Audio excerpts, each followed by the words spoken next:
We'll call to order this Norwood City Council meeting for April 9th. We will rise for what typically we have a moment of reflection.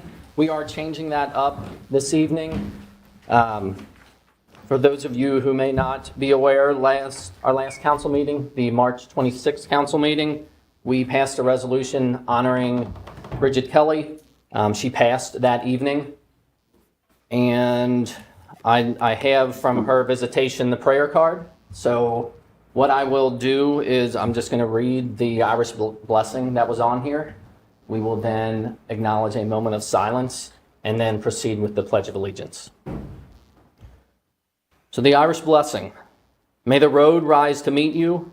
May the wind be always at your back. May the sun shine warm upon your face. May the rain fall soft upon your fields. And until we meet again, may God hold you in the palm of his hand. Amen.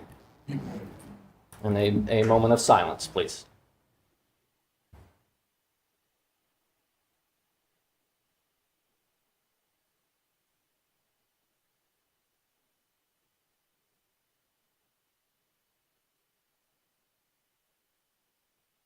Thank you. I pledge allegiance to the flag of the United States of America and to the republic for which it stands, one nation, under God, indivisible, with liberty and justice for all. That was almost as loud as the Boy Scouts were. That was a good crowd. Call the roll, please. Mrs. Branson? Here. Mrs. Hoover? Here. Ms. Royce? Mrs. Bowling? Here. Mrs. Winterbauer? Here. Mr. Girton? Here. Mr. Braden? Here. We have 6 members present this evening. We have several amendments to the agenda. All right. The yard sale ordinance that appears as ordinance 1 under second reading of ordinances, we will remove. We are replacing that with a new ordinance that declares an emergency so that it takes effect before the May street sale. So those are 2 items. Removing, that will become M5. So under introductory readings of ordinances, that will be ordinance number 5. We are adding a communication regarding the Family Dollar liquor license. That will become communication number 2. We are adding a communication regarding March 2024 Mayor's Court. That will be communication number 3. And we are removing the sets of minutes under item F. Those are the amendments. Mrs. Hoover. I move that we amend the agenda as stated. Motion by Mrs. Hoover to amend the agenda as stated. Mrs. Bowling. I'll second. Seconded by Mrs. Bowling. Any discussion? Mr. Braden. Thank you, Mr. President. Which sets of meeting, please? All 3. All 3? Yes, sir. Yes. Any other discussion? Call the roll, please. Mrs. Branson? Yes. Mrs. Hoover? Yes. Mrs. Bowling? Yes. Mrs. Winterbauer? Yes. Mr. Girton? Yes. Mr. Braden? Yes, ma'am. All members present voting yes, the motion carries. Moving on to requests to address council. We have several.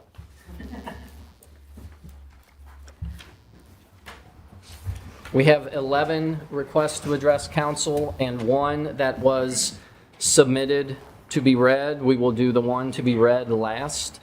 And the rest we will go in the order that they were filed and received at my desk. Just as a note or a reminder to keep comments limited to only those who are speaking at that time. With regard to members of council, you are free to ask questions to anyone addressing council during their time to address council. Aside from that, there should not be any comments directed at those addressing council once their time is up. And we have moved on to the next request. All right. And I do not have. Yeah. So, in lieu, don't laugh because.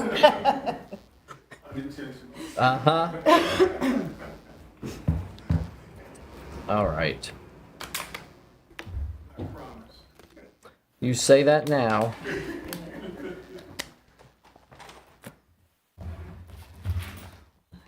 We will, everyone has 5 minutes to address council, but our monitors are not on, so the timer is up here.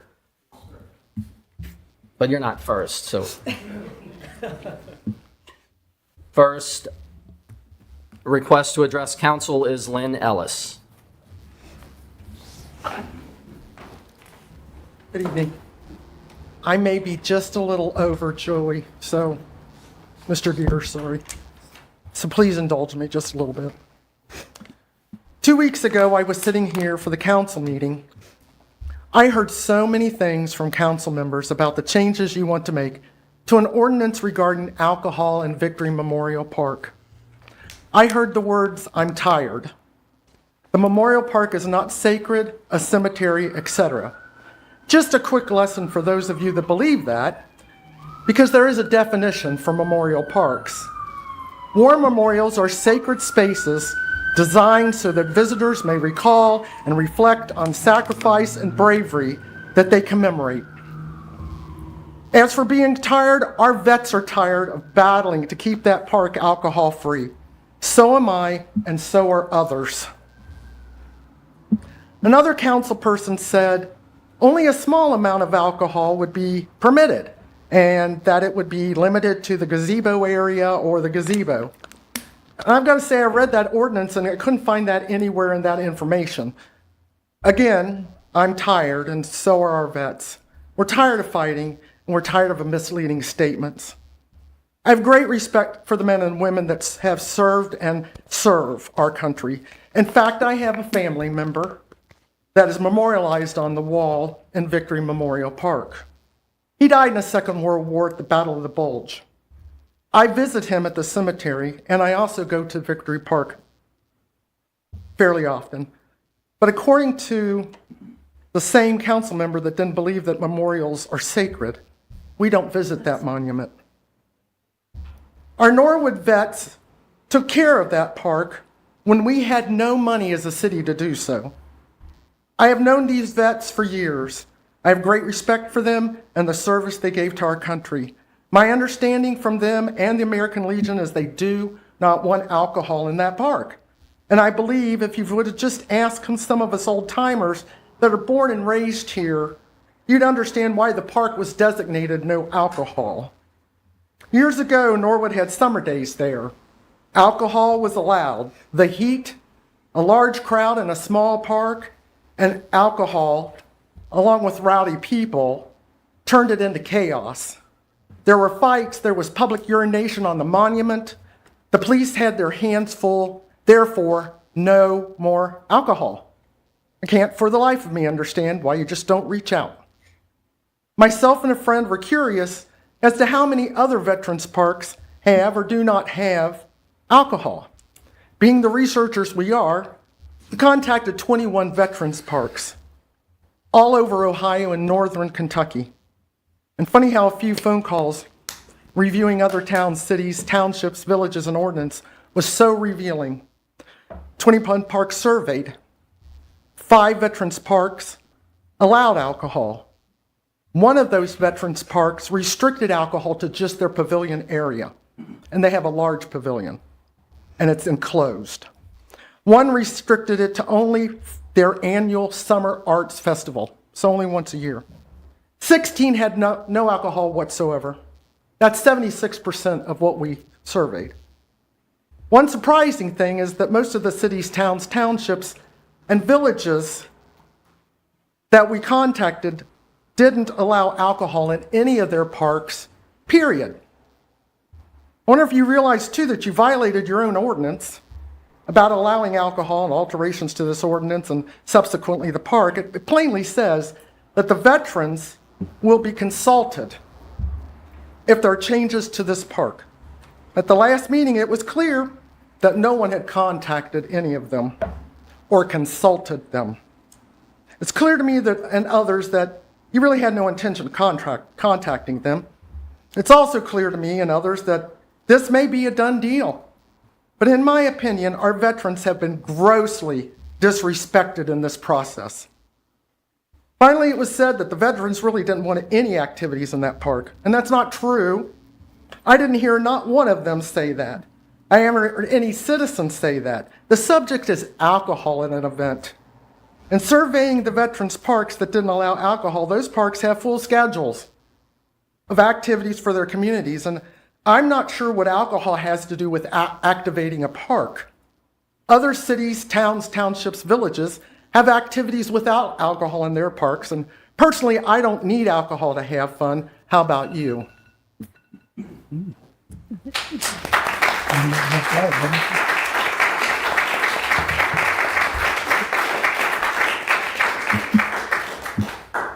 Next request to address council is Laura Sullivan.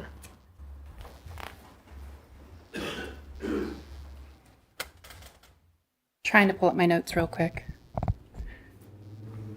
So my name is Laura Sullivan. I live at 2538 Mound View Drive. Two things that I wanted to address council with today were a combination of the park and a little bit on just the chicken ordinance and just saying there are chickens here. We should support people who own chickens. It's a logical thing, and expanding the number of chickens is also a logical thing just based off of Hamilton County's laws. I'm happy to discuss that further. I do agree that the cost of it is a little bit high, but also at this point, I think I've paid $150 in fees anyways for keeping chickens. So either way, there's that. I am also here to speak on behalf of the parks as well in terms of Veterans Park. Both of my grandparents served in the military. My grandfather on my mother's side served in World War II. My grandfather on my father's side served in the Korean War. And I also have a godfather who served in the Navy. I have nothing but respect for the veterans. And to my understanding, no one is talking about changing any regulations that govern the specific area of the memorial. We want to keep that alcohol free. I totally agree with that. It's a place of reverence. The changes we are proposing are specific to the area that is closer to where the pool already existed. It was a recreational area. It was meant to be that. It was designed to be that. Away from the monument, obviously, allowing for there to be a barrier between the event space and the memorial. As a member of the community, my husband and myself, we regularly plan wonderful random events for the community. One of the more better known ones would have been the Who Day Walk we organized for Wasson Way. Last summer, with the help of other people, we put gnomes in all of the parks of Norwood for kids to find and just see something cool in the park and be engaged in the parks. Another one thing that we do that I'm really proud of is that on a regular, every New Year's for the last 3 years, we've hosted a New Year's Day football tournament, football game, community football game. It's a friendly game. I play it. I suck at football. And every year we've hosted it as a community gathering. And this past year, we intentionally moved it from where it was at Doral Field to Victory Park because we recognize the importance that Victory Park has for our community. And in moving that from Doral Field to Victory Park, we needed to walk the park and the memorial to pick up trash, human feces, drug paraphernalia, and also spray down areas where people peed. We could smell it that badly in the middle of January. It was a necessary move for us to keep our participants and the community safe in our park, a service we did not need to do when we were at Doral Field, an engaged park. However, no matter what happens, I will continue to host this event at Victory Park because the park, our park, the community park, is an asset in the center of our city that needs to be revitalized. Holding more events at that space will displace the unhealthy activities currently taking place at that park and memorial. Activating the park and operating our park to opening our park to more opportunities, I believe, is what is best for our community. This was discussed many times publicly for people to make public comments prior to our last city council meeting. The strategy today is one of many steps that I feel need to be taken in order to clean up the park and make it one that we feel safe in and proud of as a community. As a member of this community, I urge the city council members to vote yes on this initiative. Thank you. Thank you.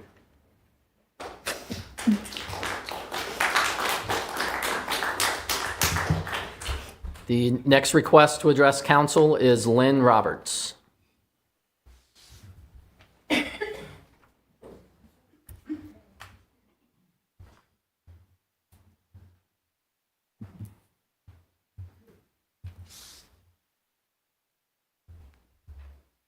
Hello, my name is Lynn Roberts. I am petrified of public speaking, so Cynthia Pincher is taking over for me. Okay. Hi, I'm Cindy Tincher, 1843 Mills. I'm here to read a letter from Lynn Roberts against the alcohol, allowing alcohol as permitted events at Victory Memorial Park. After an attempt to allow alcohol in Victory Memorial Park, an ordinance was passed in 2021 which continued to prohibit alcohol in Victory Park at the request of the Victory Park Veterans Association and American Legion Post 123, because the damage is done to the park and the memorials during previous events held there. The ordinance also states that our American Legion Post 123 and Victory Park Veteran Association were to be contacted for their input if any changes were to be made to the park. Council members stated on at least 3 occasions prior to March 26th that council would contact these organizations. And as of March 26, 24, both organizations stated they had not been contacted, despite the fact that they had been contacted. Representatives from both veterans group have made their respective groups' opposition to allowing alcohol in Victory Memorial Park well known to council. This should be enough to end any discussion about alcohol at Victory Memorial Park. On January 8th, a meeting was held by Streets, Park, Recreation, and Public Space Committee. Mr. Gerton, Ward 3 councilor, claimed that he was told by Mr. Gabbard that he could not hold a family-friendly event in park. He went on to say Mr. Gabbard had pointed to the area where the pool had been. The area is part of the parcel of Victory Memorial Park. So by his own words, there is no prohibition to holding an event at Victory. Mr. Gerton also stated that his event was to be for children. How does allowing alcohol at permitted events correlate to a child's event? He continued that his children and any tax-paying citizen should be able to use the park, again, by his own words. Mr. Gabbard indicated an area in the Victory Memorial Park suitable for such an event. Nothing is stopping anyone from using Victory Memorial Park. I don't know what Mr. Gabbard has. I have not talked to him or asked him about this. Nothing negates the fact that Victory Memorial Park is a park dedicated to those who served and died for our freedom. Their representative, through 2 veteran organizations, requested that the park remain alcohol-free. The veterans have made it clear they want family-friendly events held at Victory and improvements made that would attract to families. They simply do not want alcohol involved. A resident also spoke in support of allowing alcohol at Victory, saying that alcohol was served at Holy Trinity's festival. To my knowledge, no group within the church or church officials have ever spoken out against having alcohol available at our veterans group, and citizens have against permitting it at Victory Memorial Park, which is a public park. Many successful events have been held at the park that have not included alcohol. We've had plays, we've had movie nights, we've had concerts. These events were touted and wonderful family-friendly events that truly activated the park without alcohol being available. These events are examples as to how we make the park vibrant and wonderful again with no need for alcohol. On 26th, the council member stated it is that the park is not a church, a cemetery, or a sacred space. War memorials are by definition sacred spaces. Does council not understand what a war memorial stands for? What they are voting on, or understand it is not the same as a veterans lodge or a meeting?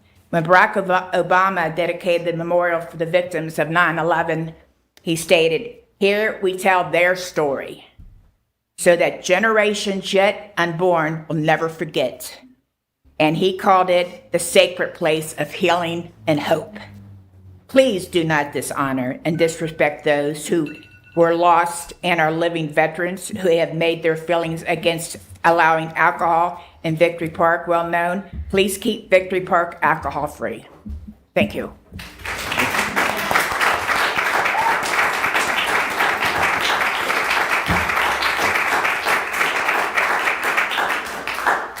Next request to address council, Mrs. Tincher, don't sit down. It's Cynthia Tincher. And just to clarify, the letter that was just read was not Mrs. Tincher's comments. Those were for Ms. Roberts. But I agree. Okay, I'm Cindy Tincher, as you all know. I have lived in Norwood my entire life and have many family and friends that are or were veterans who fought with some losing their lives. For you and me to be free, my family is large, and I have numerous relatives that are veterans, and that includes my son. I have 14 grandchildren and 2 great-grandchildren, and most of them have been taken by me personally to the Victory Memorial Park and shown the memorials. People my age, which is baby boomer, and I don't see too many of them in here. Dick. I would like to ask, they are asking for one thing. The veterans are asking for one thing: no alcohol in Victory Park. One thing. I would like to ask Mr. Moore for a legal opinion on with our Ward 4 council member, John Braden, who has direct association or connections with the Norwood Cidery, a business that would benefit from alcohol being permitted in the park. I don't know if you can answer a question from a speaker, so I would like you to ask Mr. Braden to please ask Mr. Moore if it's a conflict of interest of those council members to be voting on the issue when it's your discussion time. I know one council member stated they are no longer working there, but she has been discussing this issue previously while she did. At a committee meeting, I believe it was someone at the meeting who had stated that Off-Pike Market, Norwood Together, and Norwood Cidery had partnered to achieve the park, whatever that means. So I believe their involvement is clear. This question has been floating around since this issue came to life. It's time someone asked for a legal opinion. And that is what I'm doing. I also believe that the $250,000 from Paycor that is being given for the bike pass, which will be used, should be redirected to the to make Victory Memorial Park for our most recent war victims. Veterans, I know the city had a grant writer, and it would be awesome if they contacted our veterans and worked together to get a grant for the expansion. Also, for the city to look at the Market House as a veteran memorial, but also speak volumes to connections that the city should be making with our veterans and their families. Thank you for listening to me. Thank you.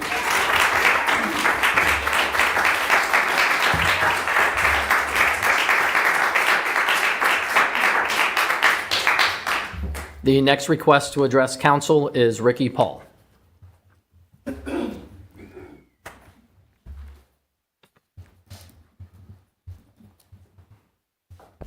My name is Ricky Paul. Excuse me. I live at 2320 Lyle Lane, Norwood, Ohio. I stand here before you today as a retired City of Norwood firefighter of more than 29 years. 18 of those years, I was a union president. I negotiated contracts with the City of Norwood. I know about conversation. I know about give and take. I know about compromise, and that's not happening here. What I want to do today is basically clear up some falsities from the last meeting. Mrs. Bowen said she's worked across the street for over a year and never saw any meetings or anything in the park. We meet every Veterans Day and every Memorial Day. And how do I know that? Because Mayor Snyder spoke last year to Memorial Day. Now, I don't know what time she gets up. The public, there's a lot of people that show up, and we're gone before noon, 1 o'clock. So the fact, there is something that goes on in the park. The gentleman here, Jeff, he stated it was a scary place. Scary. My daughter hates to go there. There's already drinking in the park, and there's drugs. My question to him is, did you call the police when you saw it? Being a member of council, did you talk to the safety director? Have you brought it up at any meetings, the council as a whole, Parks and Recreation? Did you call the chief of police? Did you do anything? I think the answer would be no. Now we'll move over here. You know what? Conversation, Mr. Franz, I don't have anything to say yet. Okay. But Sorry. maybe next time. Mrs. Hoover, my email address is on the city page. My phone number I got from Mr. Dave Vince. I sent her an email on the 27th.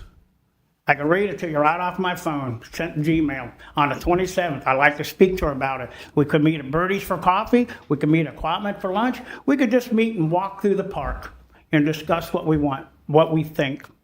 But none of that happened because you have no intention on negotiating with anybody. And that's ridiculous. You know, at the end of those negotiations, as a firefighter, we have a guy who makes the decision for us. And Mr. Snyder, he's been on some of that. They come in and they tell you what to do. So maybe if you guys say this is such a big issue, there's over 19,000 people that live in this city. Not 7, 19,000. Why not put this on the referendum and let the people say what they want in Victory Park? Let me tell you this, the makeup of the park was changed by the city, not by the veterans. There was a swimming pool there was playground equipment, there was all kinds of events in the park. I went there as a child. They had live animals at the manger scene. I took my children there. There was all kinds of events. And like the lady stated, concerts, movie nights and that. The veterans don't own the park. We just want you to be respectful. And you know what? For the 65 years I've lived here, it's only those couple times during summer days that there was ever any drinking in the park. Nobody needed to drink in the park. They still had family fun. If you had the pool there, you'd have kids there. So you're telling me that you're going to have a bunch of people drinking in the park, whether it's with your family or not. You don't drink at Waterworks Park during the pool. I mean, the makeup of the park is changed by the city, not by the veterans. Not by the veterans. I would urge you to vote no on this. And if you vote yes and you continue down the path, I would hope that the mayor, Mr. Snyder, would say and veto it. You know what? I've probably been retired longer than anybody sitting on council except for Mr. Breeden and Mr. Gears that you've lived in this city. I've probably been retired longer than that. You guys all come here. I look at your Facebook pages just to see who you are because I'm not politically involved. You know what? You came here because it's a great community. It was this and that. So why are you changing it? Why are you changing it? For a select few? For a select few? Not the once of many. I would say this. If you think this is such an important issue, put it on a referendum. Let the people of Norwood speak, not just 5 minutes. and I yield the rest of my time. If he doesn't feel the question, I'm fine with that. Can I ask a question? Mr. Girton? Mr. Paul, would you like some help on putting this in the ballot? The citizens have to do that, not us. I can do whatever, but I would like the support of council. We're going to go to the referendum. Hey, we support this. We want the people to make the decision. I'd love the people to make the decision. Well, we'll see. We'll see. And I will yield the rest of my time to one of my colleagues. Thank you.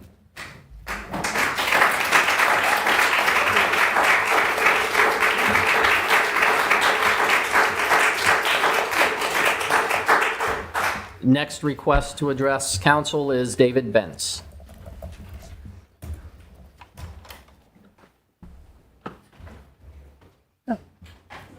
Okay. I want to make sure he wasn't getting hurt. Ladies and gentlemen, thank you again for the opportunity to address you on this issue. It's no secret to anybody here exactly where I feel about alcohol in the Victory Park. I was around when the pool was there.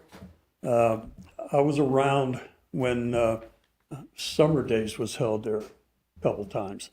I sat on your body for 8 years and served in the politics in this community for over 20.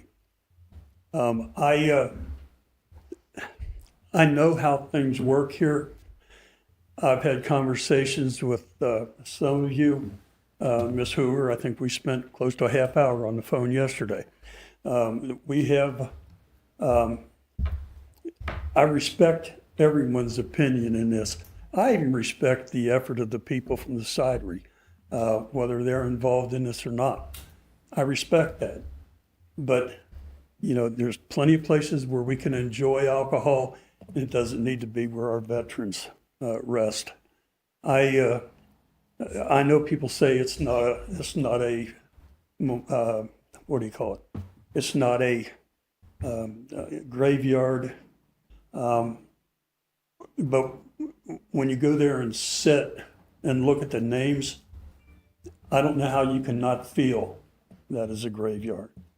One thing that I do want to point out, I hear a lot of conversation about, well, we want it to be a family thing. We want families to be able to come in there and sit and drink and do their recreation in there. If you sincerely believe that, take what money you've got, put that splash park back in that park, or in the park. You don't have to worry about kids drowning, and the liability is a lot lower. You'd have to open the restrooms and what have you in the market house. But I think the market house itself should be utilized to fill it up with board games, ping pong tables, a pool table, and a lot of other things that kids from 3 years old on up can be involved in. That is your family park. And that is an environment where no alcohol, we wouldn't even be having this conversation. So I sincerely appreciate the time to speak to you. I appreciate the time you folks have given me in individual conversations, Mr. Braden and Ms. Hoover. And I'm sorry, my mind's, but listen, Emily Franson, I'm sorry. But you folks know where I am. I kind of think I know where you are. Please give us a hand here. We appreciate it.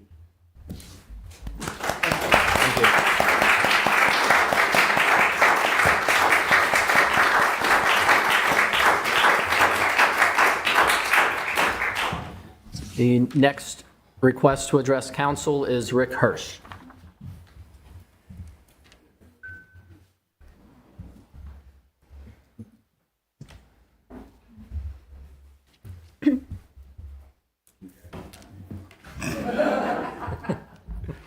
Thank you. My name's Rick Hirsch, live on Quatman Avenue. I am a co-chair of Victory Park Veterans Association. Our position has unchanged on that issue. We still would like to see the park alcohol-free. When I look at the ordinance, I notice, and don't want to get too technical, but this chapter 561, you got the definitions 561-01. You list the parks, but you failed to list Linder Park.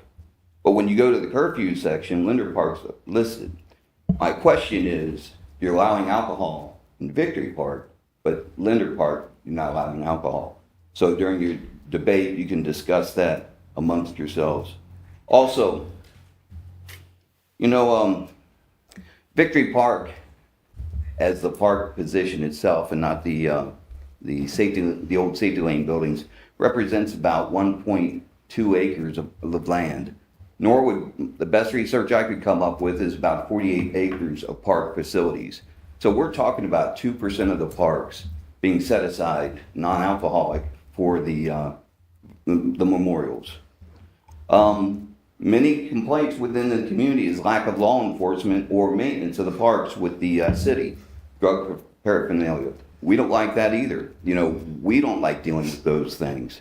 That is a sign of the times, and I'm sure the city has done a deep dive in resolving those issues, as Mr. Paul spoke to. I'm sure you talked to the law director, I'm sure you talked to the police chiefs, and I'm sure you talked to the safety service director. So I'd like to see the results of those conversations. Also, there's speculation that there's a special interest, business interest in this park for companies to make profits. I'm not saying that ever happened before in Norwood, where businesses went through the city to do things to make profit for themselves. But I'm just saying, I don't know. The information isn't presented to us. So just get rid of those speculations, and I'd like to see all the data, all the information, all the reports, everything you guys got going, all the emails, all the text messages, as a public records request, which I'll do it at a official capacity, not here at City Council, but I'll come to City Hall to review all that stuff and see what's going on. Then we can see what the conversations are away from the table and away from the meetings. But also, we got to remember, veterans have a hard time. They struggle. And veterans at the federal level and the state level are a protected group. Now, I'm not so sure that that's the case in the city of Norwood. So we need to look at what the diversity, equity, and DEI is. What's that last one? Inclusion. I want to see do the veterans have a voice at that table? Because if they do, that's great. But if they don't, we need to change that, because the veterans deserve it. I served in the Navy 6 years, so I thank you for your time. Have a good day.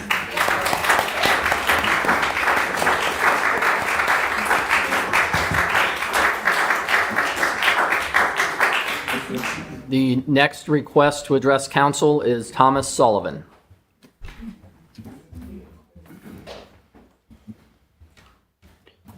Please forgive me, I'm not much of a public speaker. My name is Tom Sullivan, and thank you.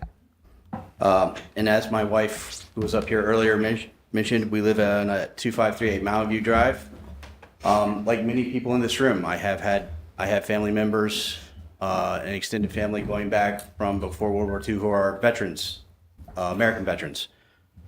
So what I would like to say here today is my wife and I, we really love and care about this community. We have made many friends, and we've met many families and individuals here that, like ourselves, want to see Norwood grow and thrive. Some are transplants, some are lifers. And it's for those people, those friends, and those families that I'm here to speak today. It's well known that Victory Park is situated at the heart of Norwood. It was once a vibrant and lively center of our community, as many of the people up here have spoke of events and days gone by.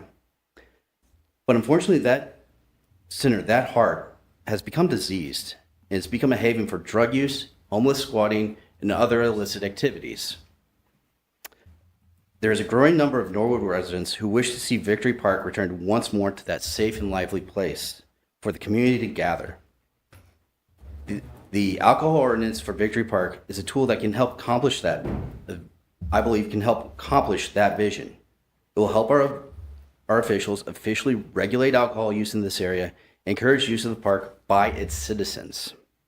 This in turn will discourage the illicit activities from continuing in the park and make it a more welcoming environment to not just young families, but all its citizens.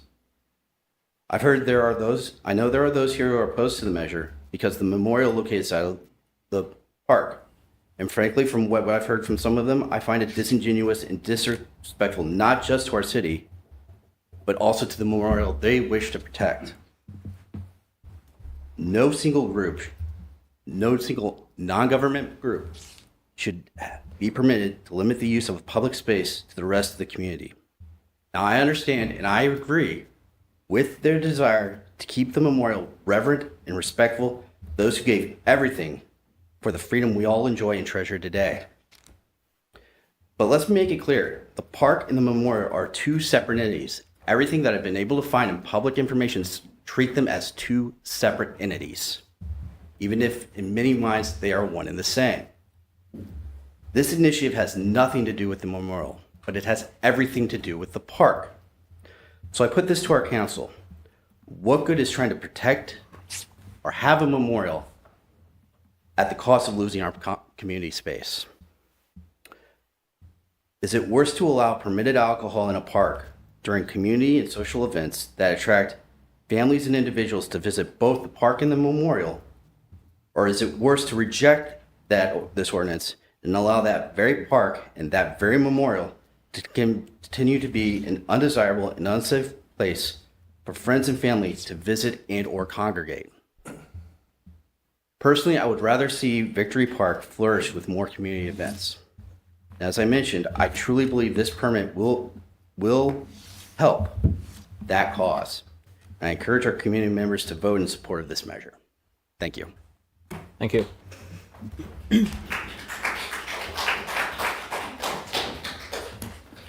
Our next request to address council is Kate Wetzel.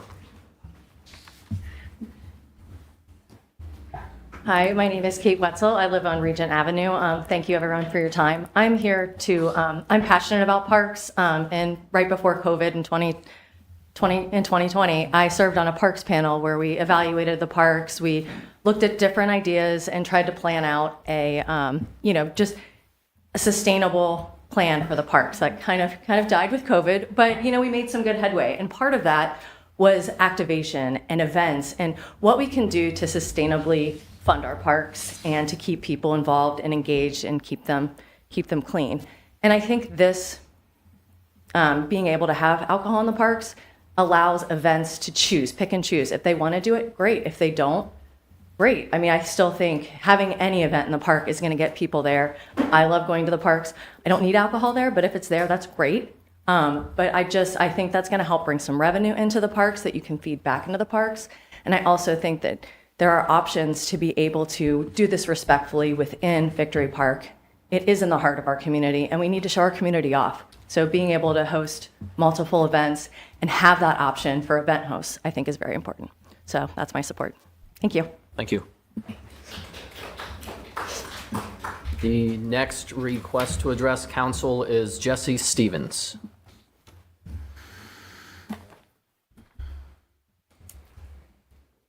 Good evening. My name is Jesse Stevens. I live at 1810 Hopkins, and I'm here also about the alcohol at Victory Park. I just want to know why it is so hard to get the deserved respect for our veterans. They do not ask for much, but what they do ask for is no alcohol at Victory Park. It's that simple. Veterans sacrifice life and limb for you, and I think you could sacrifice a lack of a little alcohol in one tiny little park that is dedicated to these veterans. There are plenty of places around the city to drink, have a good time, safely, happily. The park is for the veterans. Attending your last meeting, it is apparent that some of you on council lack the knowledge of what a Veterans Memorial Park is or what it represents. No, it is not the same thing as the parking lot at Christmastown. It is not the same as a meeting hall or a gathering spot such as a Legion. It is considered a sacred place. In your 2021 ordinance concerning the park, it states that Victory Memorial Park is a historical park, including the market house, which stands inside the border of Victory Park parcel. I also want to say that you please be aware that there's only one sign at the park, Victory Memorial Park. It is not two parks. The memorial itself and the park are all the same entity. Thank you. Thank you.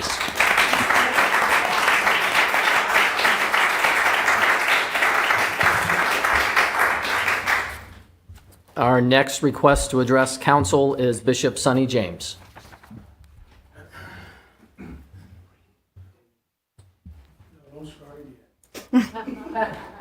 First, to God be all the glory. Giving respect to both sides of any issue, I stand before you. I really did not come here tonight to address this issue. I wanted to come and talk about the anti-gun initiative that we've begun and how we're making Norwood our home base. Because I'm very proud of this city. I'm proud of this community. I'm proud of the challenges that many of us have faced together. And to be quite honest with you, I'm very proud of a gentleman that sits at the head of the room, our mayor. We've had our challenges, we've had our fights, but not long ago, he stood with me and a group of citizens from all over the city of Cincinnati to recognize a great man of color. And we had judges and lawyers and folks out crying, literally in tears. They couldn't believe the mayor of Norwood would be standing with us. And he didn't just come in the beginning for the photo op. He was there to the very end. Guys, I can't believe we've come as far as we have for me to sit in this room and have to look at any of you in your eyes and say, when you have a protected class of people, regardless of what these new community initiatives want to do, we've made great strides in this community, but what has plagued this community for decades is when we're so arrogant to say, oh, we're a group and we're bringing money, we're bringing this. I can care less about your money. I can care less about our special interest groups. Black people are a protected class. And if President Barack Obama can prioritize sacred places, who in the world are we not to? Enough's enough. You don't need a whole room full of people telling you to listen to us. You need a heart. Stop worrying about status quo. And you know what, veterans? We're going to do a block party. I've been at that park. And just so that some of you understand, I stand here passionate because my youngest son, Lemuel James, who most of you know loves Norwood, in just a few weeks, he's shipping off with the U.S. Marines to South Jordan. Now, we pray that this will be a simple run. But if it's not, and I have to stand before you and say, let us honor my son. Let us honor these great men and women. Stop the nonsense. Listen to your people. You want alcohol? Go to Factory 52. You can get drunk as a skunk. I've been at the park when we've done hearing every perspective, when we brought blacks, whites, Hispanics, folks from all cultures together. And I was the only one standing when a drunk Caucasian man came up to some of the city people that were there and said, how dare you stand with this in? We don't need the ends in our community. And I just said, hold on, shortcake. Oh, y'all pretty folk, get your children. Go on and lead the park. Bishop got some work to do. And we addressed that thing. And at the end of it, that man walked away. But there was no policing there. There was nobody there to protect those families. And those children were traumatized. Stop the nonsense. Listen to your people or go somewhere else. This is Norwood, Ohio. Mr. Mayor, with all due respect, sir, the last public parade that I saw you at, might be wrong, was with me and a group of concerned citizens. That's my note. Mr. Mayor, please veto this for the sake of the future of our community and our people. I pray. And when we do our block parties, there won't be any alcohol. Listen to the people, because we're going to be watching you. God bless you. Thank you.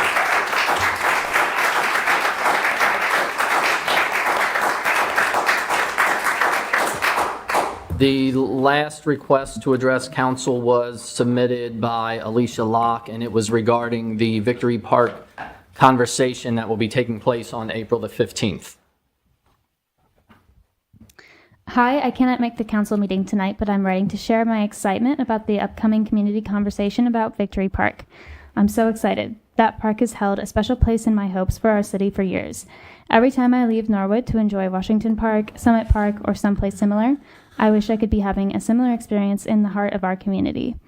It's amazing how many parks Norwood has, allowing most of us residents to have a local one no more than a quick walk or bike ride away, and Victory Park is Norwood's Central Park. It has so much potential to be a thriving third space for residents of all ages and life stages, and you can see that at the many events being held there, like Off-Pike Market, the Rec Center's Summers on the Lawn, and the annual Fall Festival. One of my favorite pictures of Victory Park is of my middle child, who was probably 2 at the time. It might have been the first time she was at the park. It was for an event, I think, put on by the Rec Center, and as we're hanging with our friends enjoying the evening, she was drawn to the memorial, and we went to look at it together with my older kiddo as well. We organically had a discussion about our servicemen and women, a moment of silence, and then went to continue enjoying the event. And at most events, it catches my eye to see people reverently at the memorial, reading the information, taking it all in. I love to see the increase in events bringing loving attention to Victory Park, its lawn, and its memorial. I love to see free events being held there regularly, giving neighbors the opportunity to be together, strengthening our community bond. The free events bring folks out regardless of their budget, and then often that means more patronage at our nearby businesses. So it's accessible to all and beneficial to our economy. Many things are happening to help rebuild our downtown, including the Montgomery Road revitalization plan, and this will be so good for our community. We're in a lonely time globally where it's harder than in the past to connect in person, to feel a sense of belonging and being valued. I'd love to see our middle and high schoolers have a place to hang outdoors after school, face-to-face, in a park occupied by senior citizens also enjoying the fresh air, and young children playing while their parents and caregivers socialize nearby, and with Victory Park being a 5-minute walk from the schools and rec center and a 12-minute walk from our community center, this could be reality. This is the sort of thriving neighborhood community culture woven into the fabric of Norwood's history and part of the basis for its bright future. I hope we can thoughtfully move forward with conversations to build the best future possible for Victory Park. With collaboration and intentionality, I really believe this could be huge for our community. So thank you for having these conversations and for hosting the upcoming event. I'm really excited to see what we dream up. Thank you. That wraps up the request to address council. Moving on to the next items on the agenda are reports of standing committees of council. The first is a Finance, Budget, and Audit Committee from April 1st. Thank you, Mr. President. So Finance, Budget, and Audit and Claims, we met on April 1st. For the Honorable Council of the City of Norwood, Ohio, we are Committee of Finance, Budget, Audit, and Claims, to whom was referred the Financial Recovery Plan draft for April 2nd, 2024. The Treasurer, Mr. Bonzel, and the Mayor attended the meeting to help review and answer questions concerning the FRP draft. After we reviewed the FRP at the March 26th Finance meeting and April 1st Finance Committee, with input from the mayor, auditor, treasurer, Fire Chief McCabe, and Police Chief Sumner, the committee did recommend that council approved the current draft pending any last-minute changes, which we did at the special meeting last week. I did attach minutes from both meetings, information that the fire chief sent, also the police chief sent us, and email correspondences from the mayor. So a lot of words with this committee report for you guys to go over. Respectfully submitted, myself, Mrs. Emily Franzen, and Mr. John Braden. Thank you. Mr. Braden. Thank you, Mr. President. Motion to accept the committee report and minutes as written. Thank you. Motion by Mr. Braden to accept the committee report along with the minutes. Is there a second? Mr. Garten. I'll second. Seconded by Mr. Garten. Any discussion? Call the roll, please. Mrs. Franzen? Yes. Mrs. Hoover? Yes. Mrs. Bowling? Yes. Mrs. Winterbauer? Yes. Mr. Gerton? Yes. Mr. Braden? Yes, ma'am. All members present voting yes, the motion carries. Next item on the agenda is the Committee of the Whole report from April 2nd, 2024. To the Honorable Council of the City of Norwood, Ohio, we, your Committee of the Whole, to whom was referred Financial Recovery Plan, Master Plan for the City, New Council Orientation, Standard Operating Procedures, and Community Survey, beg leave to submit the following report. There was discussion about a lack of orientation materials available for newly elected members of council. In speaking with legislatures from other communities, this is not an issue unique to Norwood. A new council orientation will contain, but will not be limited to, an acronym index, challenges and barriers, committee overviews, and resources and employees. This topic will remain in Committee of the Whole for ongoing discussion and development. Mr. Skelly was in attendance at the meeting and spoke about standard operating procedures, or SOPs, for council. He has experience with SOPs, provided council with an overview of SOPs, as well as the significance of having them in place for council. This topic will also remain in Committee of the Whole for ongoing discussion and development. There was discussion about a new or revised community survey, as the data from the most recent survey was collected in 2020. There were several options discussed for collecting this data, which included, but are not limited to, QR codes for online surveys, a link on the city website, mailed surveys to citizens, and/or sending surveys home with weekly communications through Norwood City Schools. This topic will also remain in Committee of the Whole for ongoing discussion and development. Due to the time limitation of the special council meeting taking place at 7:30 p.m., not all of the other items in committee were discussed.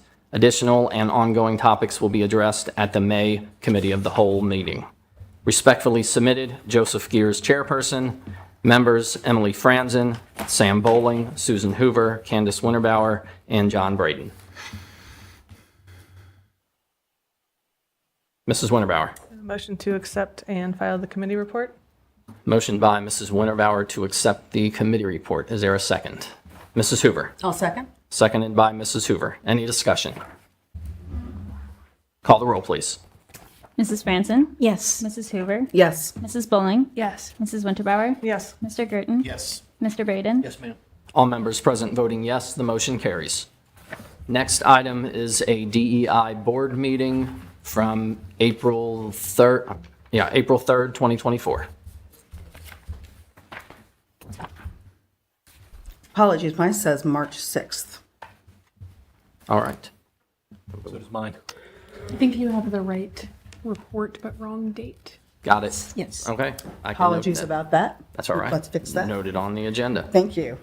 To the Honorable Council of the City of Norwood, Ohio, we, your Diversity, Equity, and Inclusion Advisory Board, to whom was referred to advise and support the city's work to become more diverse, equitable, and inclusive for all of our citizens, beg leave to submit the following report. We discussed updates on Norwood Mound, Marsh Park, the 2 vacant board seats. The DEI calendar is currently being worked on by a resident. Donations are still being accepted for Lydia's House in recognition of Women's History Month.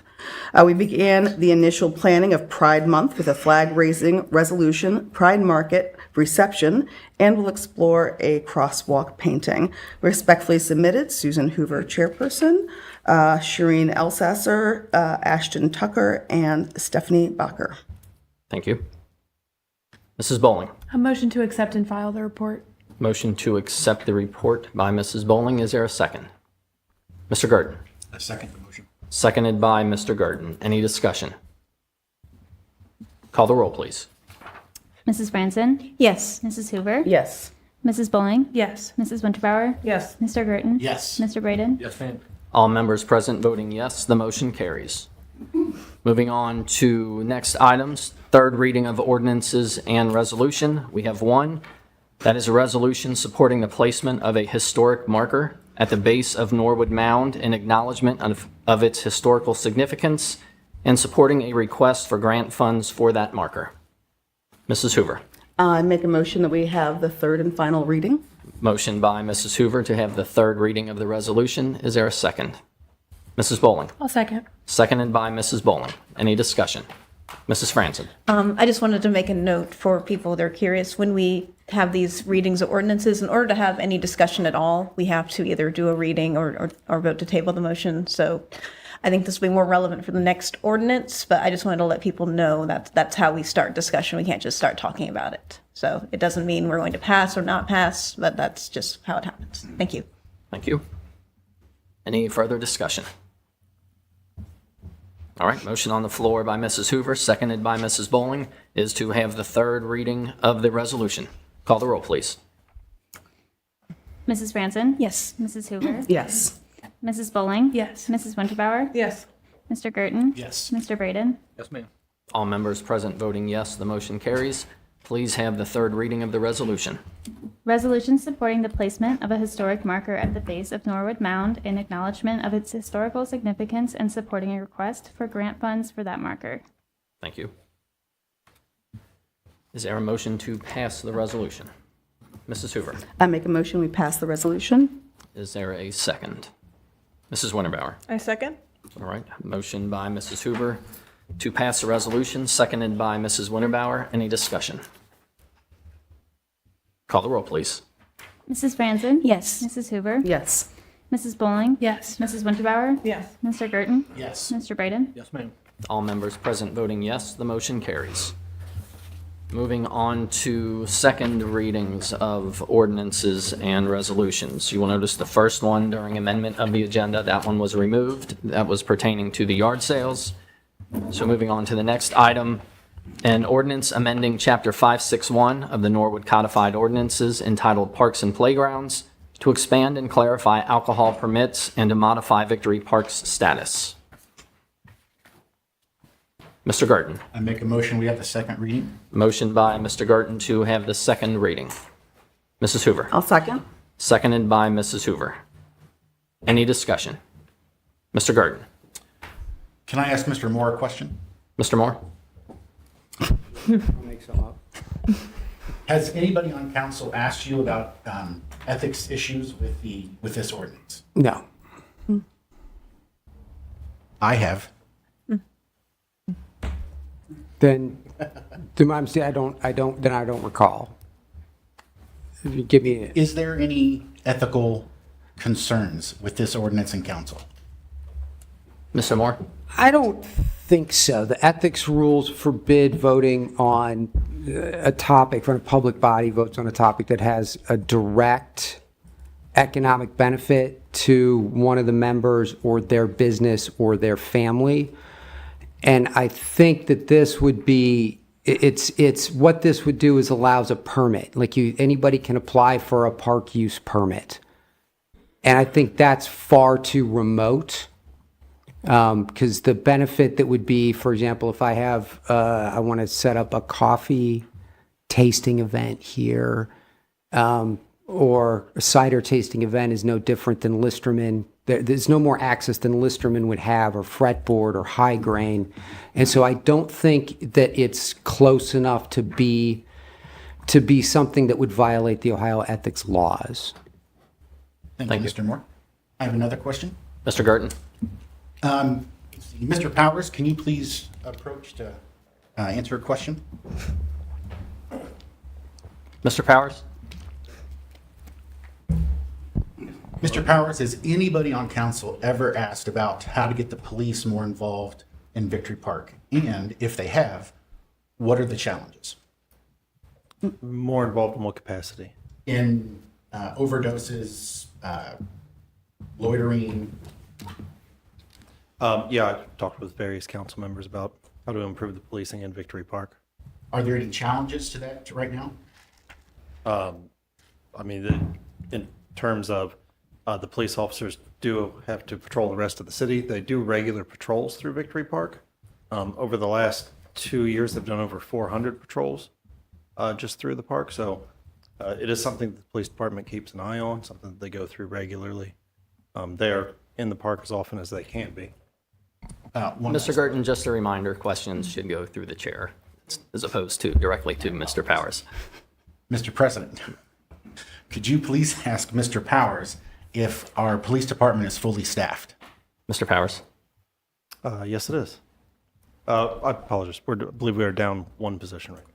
Thank you. You're welcome. Thank you. Any other discussion or questions for Mr. Powers? Mr. Braden? Thank you, Mr. President. So yeah, I think it's pretty interesting that, you know, we didn't get really a definite, like when the question was asked, Mr. Moore, it was, I think, or like it wasn't really definite. Like we're kind of like skirting around. Maybe it's ethical or maybe it ain't. That's kind of what I got from the law opinion. So I think what really bothered me last week, 2 weeks ago, was the comment about this place not being a discussion, not being a place for discussion for our citizens. This meeting is their meeting. We're allowed to be here, and if our citizens want to discuss something, I don't think we should be telling them this ain't the place for discussion. That was really upsetting to me last week. So that's just one of the things I wanted to get across. This is absolutely the place for discussion. And if you got a problem, this is exactly where you need to be. And we need to listen. You know, I want to try to respect everybody's opinion, both sides, and I appreciate everyone here on the opposing side as well as both sides as well as you know, Mr. So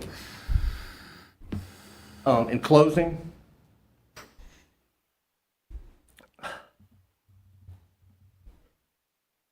that was my closing. Thank you. All right, thank you.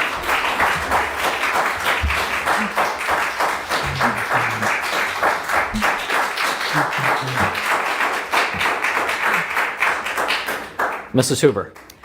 May I make a response to Mr. Braden through the chair? You may. Would like to just clarify my comment regarding this is not the time for discussion, was regarding individuals in the audience speaking during the time when council was discussing. This is the time, in my understanding, for council to have discussions. It's absolutely the place for residents and concerned community members to come and speak. I believe the discussions with community members do not happen in council chambers. That was my specific comment about discussion, because I was finding that to be disruptive to our process. Thank you. Any other discussion? Mr. Garten. Mr. President, can you ask Mrs. Franzen, who is chair of the Parks Committee, if in the January meeting she asked Mr. Bentz to come consult with the Parks Committee? Mrs. Franzen. Yes, I asked Mr. Bentz if he wanted to come and talk to us about the ordinance at that time. At that time, we had tabled it to go back to committee. Thank you. Any further discussion? Mrs. Winterbauer. Thank you, Mr. President. So as everyone knows, I am an employee of the cidery. I feel I don't have an ethical issue here because there could be alcohol in Victory Park and the cidery could fail. There could be no alcohol in the park and the cidery could be successful. I have gone over on where there would be ethical issues and I'm completely comfortable voting on this. I feel like there's frustration and hopelessness kind of on both sides. And One of my core values is community, and I really think we have an opportunity for connection here. Yes, there's been some great events at the park. Could alcohol make them better?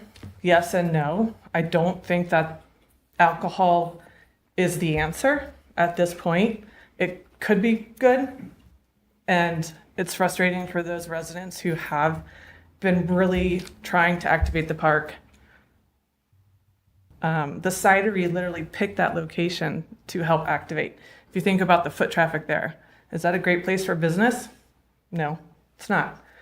But they really were looking at all communities and picked that spot because they deemed this needs activation. Did I want to work full time? No. But when I read the cidery's business plan, their philosophy, all about community support, I said this could be something that implements to my values and my love for Norwood.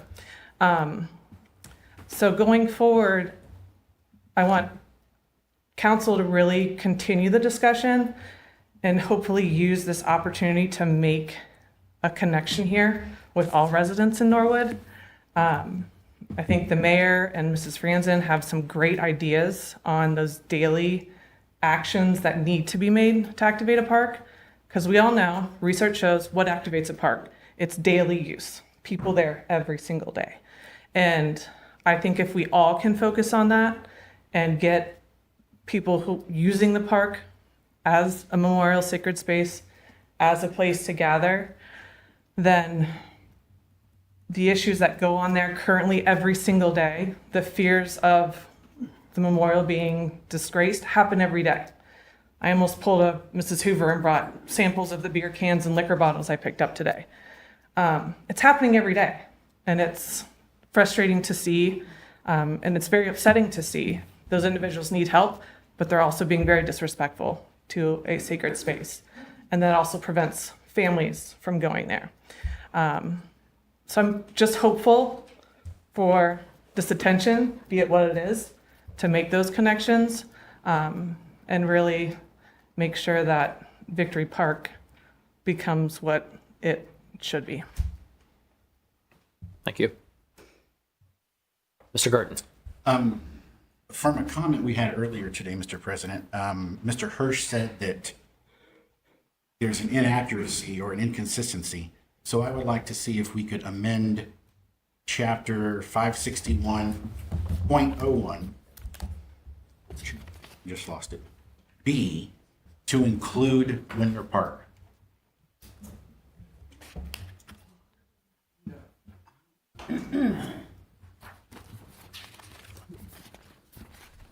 Is that the? It's just, I don't know the process, or is that a Mr. Moore? He can make the motion to amend. He can make the motion, but if I could just add that we can list it as a city park, and to be honest, off the top of my head, I'd have to go through the whole ordinance again just to be sure what the ramifications would be. There's a reason that we don't include the Leonard McCullough Park as far as you can have a permit to serve alcohol there. That park's in Cincinnati. We can't tell Cincinnati how to enforce its open container laws. And that's all this does, is it says, if you have the permit from the Recreation Commissioner, then the police won't cite, participants for open container at these parks during those times. But because Linder Park's in Cincinnati, I don't think we could tell them, oh, no, you can't come in and I just don't know what the ramifications of that would be. Mr. President, thank you for asking that question to Mr. Moore. Mrs. Winterbauer. I do want to recall, and I have email and can provide all this. I believe it was last June, because it was the day before Father's Day. There was a market, and there were some individuals who had utilized too many drugs. The police were called. There were some issues with it. I did contact Chief Sumner at that point, and I emailed him because it was the day before Father's Day, and I didn't want to bother. He literally called me on Sunday. We discussed it. Mr. Powers was involved with it. And so we met with Lieutenant Vickers and Chief Sumner after that. And so they kind of talked about the protocol of Victory Park and what the police do. And they, you know, at that point, if they didn't have anything else to do, officers within a 24-hour period had to walk through the park at least 6 times a day. After that incident, the police were definitely a lot more active there and ensuring that. And they've done a great job. Public Works does an amazing job. They're picking up the same things we all are. I just wish we didn't have to rely on the police for that. They have a lot of other things to worry about. So again, no, police have done a great job. Public Works does a great job with that park. You know, what we need now is just people there on a daily basis. Thank you. Mrs. Boland. Yeah, I just want to reiterate what Mrs. Winterbauer expressed. I think that seeing this many people get involved and get excited about the future of one of our civic spaces is great. I think seeing people this engaged about the use of our parks, and especially one that's so central to the city, is so promising and very hopeful to me to see this many people really actively engaged in the conversation. For me, at least at this point, whether we have alcohol there or not isn't really my number one concern. My number one concern is to see the park be activated, to see the park be respected, to see the memorial be respected, and to not be misusing our resources, our frankly somewhat limited resources on patrolling that park. I think the police are doing as great of a job as they possibly could be, given the amount of attention that the park currently requires. And I think that there are much better ways that we could be using their time and resources. And the best way for us to ensure that that park requires less attention from the police is for people to be there. And I hope, at the very least, no matter what comes of this ordinance, of this vote, I hope that this conversation encourages more people to be active in the space, to host events in the space, to utilize that space, and every other park in the city. I think that the current, and I said this last meeting and I'll say this again, I have seen lots of great events happen, so I do want to clarify that, at Victory Park, and I've also seen a lot of misuse happen. And I would love to see less of that. And I hope that ultimately at the end of this discussion, that's what comes from this conversation, is more activity, more families, more use of this space, and less misuse of the space. Thank you. Mr. Braden. Thank you, Mr. President. I try to not really take things personal, and so I want to try to stand with the community members that I agree with, and not build walls with the people that I sit with, because I love and respect you all. But just a little history, you know, Ms. Winterbauer, I love you, right? But, what struck in my mind when you were speaking, and I don't know if you want to speak for the owners or not, but that spot was chosen for that location, for that park. So it kind of rings like this was on the radar, and this is something that they've been thinking of. So that kind of, I also want to give a little history, being that I've been here for 54 years. The previous site that you're on, the Norwood break, was there for years and years and years, and they were so successful. Everybody I knew took their vehicles to there. They were super successful in Norwood. One of the most successful businesses we've had, small, automotive businesses. So anyway, knowing that very successful businesses came from there, and I don't have any doubt that you guys will do the same. So anyway, that's without building walls here, and being able to stand with the citizens that I agree with, and still be respectful to the people that I serve with. That's kind of what I get from your comments there. So I just wanted to make those comments. Thank you. Thank you. Mr. Gurdon.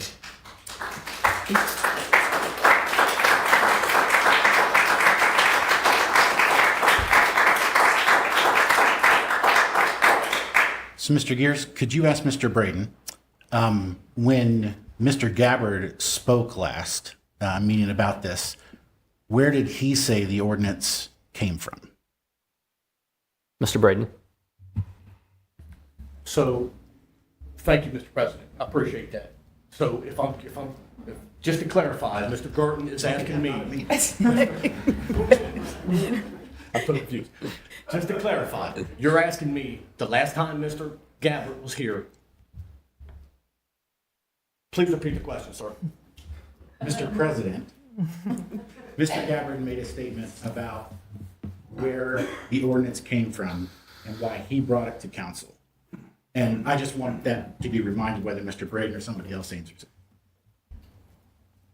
Mr. Braden. Well, to my recollection, and please don't, I would assume that some were trying to rent that location, and he understood that that location was not allowed to have alcohol there. So I would assume that some would come to him and say, "Can we have a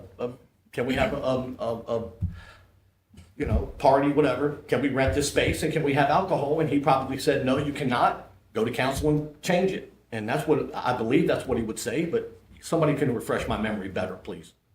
Mrs. Franzen. Yeah, so at least from what Mr. Gabbard said is the Norwood Historical Society wanted to have like a bourbon tasting at one of the parks. And then they weren't able to. So that was kind of the impetus for this, at least initially. You know, obviously a lot of people can use the parks for wedding events. Thank you. Thank you. Sounds like I was right. Mrs. Winterbauer.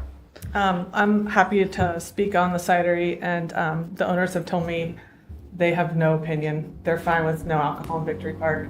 So I appreciate that. And I would say Jim, the former owner, has come in multiple times, him and his wife. They've come and had a drink. I still get some of his packages because he hasn't changed his address yet. But the history that I've learned just working there, I mean, we had somebody come and take the sign because it was like a special place for them, right? The big break shop sign. The residents that I've met that walk to and from Mills, it's been an awesome place to work, and people have come in, and I've met people that have been in Norwood their whole life. So it is a very special place. I'm glad the cidery has come in to, keep it going, but I've heard some great stories from Jim and his wife, and it was a historic place for them. They have a lot of memories, but the cidery, there's no impact. They are fine with no alcohol in Victory Park. It's, again, not an ethical thing for me. I have specific things where if the cidery came up and there's plans going on Montgomery Road, I already know I will not be a part of that conversation at all. Thank you. Mrs. Hoover. Can I ask a question to Mrs. Franzen through the chair? Yes. No, I'm sorry. Mrs. Winterbauer, I'm looking at you. Yes. My question to Mrs. Winterbauer is, when the street is shut down for events, like when the cidery does the outside beer garden, is there a fee for you to do that? Mrs. Winterbauer. So the cidery does not do that. It has to go through a nonprofit. And then, yes, they have to pay a permit. They have to get a liquor license and all of that. And the state comes in a lot to make sure that everything is going appropriately. We have the ropes up. You have to have signs. And specifically with that, you kind of have to have a drawing out of like, this is how we're going to keep alcohol contained. Because as of now, it can just be in the roped off section on Mills. So you can't like walk through the market or anything with that. Thank you. Thank you. Mrs. Bowling. I will preface this by saying that as I no longer work there, I have not been given permission to speak on behalf of the cidery, but I'm going to a little bit anyway. So they can forgive me if I misspeak or misrepresent them in any way. In my time working at the cidery, we did discuss this quite a bit with the ownership and kind of the ins and outs and the legalities of the cider garden when the street is closed. For those unfamiliar, my role at the cidery was to run the tap room. So anytime those outdoor areas were happening, that was under my purview. There are so many regulations around having no alcohol past this point, ensuring that alcohol is kept into a certain area. But maybe most importantly, the point that I feel needs to be made here in order to stress this concept of a special interest group is that there is no circumstance currently where the cidery could take out an event permit and sell their cider in Victory Park. Even if this ordinance changes, that cannot happen. Those permits cannot be taken out by them. They are not legally allowed. This is state liquor law. This is not something that we can change. They could not vend alcohol in that park. Now, a nonprofit could purchase alcohol from them or from Listerman's or from Party Source or from Kroger or from wherever and choose to sell it themselves. But the cidery as an organization could not profit directly from alcohol sales being there. And I just want to stress that point. I think Ohio liquor law is so convoluted and there's so many little minute details that unless you do it for a living, it's very hard to be familiar with the ins and outs of that. I just so happen to do that for a living, so I am familiar with those ins and outs. And so at the end of the day, whether there is alcohol in the park or not, the cidery does not stand to financially benefit from that. They do not have the potential to vend alcohol in that park. Thank you. Any further discussion? Mr. Gurdon. This is the last I'll speak on this tonight because I know everybody wants to go home. But for the sake of saying something extra controversial, this isn't about alcohol at all. There's plenty of alcohol that's being consumed in the park right now. I spent a year staring at Victory Park, and I can tell you some of the guys that spend their days drinking in the park are veterans, and I've heard their stories from Afghanistan. This isn't about alcohol. This is about something much deeper emotionally in this city, and we're going to have to confront that sooner or later. No matter what happens with this ordinance, I just think we need to look deeply into our souls and in our community and think about unity no matter what. Thank you. Mrs. Franzen. I think it's great. Obviously, a lot of passion on both sides. And as Ms. Hoover has pointed out, we do have a community conversation about Victory Park. It's not just about alcohol. It's also about, like, what do we want to see there? Like, I would love a splash pad. Like, I so desperately want a splash pad in that park, man. It's very expensive, unfortunately. But that's something that I would love to hear from folks that are here, folks that are not here, about what they would like to see there. For me personally, I'd love to have some upgraded playground equipment and the splash pad, if we get a wealthy benefactor. But yeah, that is, I believe, April 15th on Monday, and that's at 7 p.m. at the community center. Thank you for confirming. And I also wanted to note, I had asked Mr. Moore about the previous ordinance with the Victory Park. When council passes an ordinance that supersedes previous ordinances, that was my understanding. I just want to confirm that with Mr. Moore. Mr. Moore?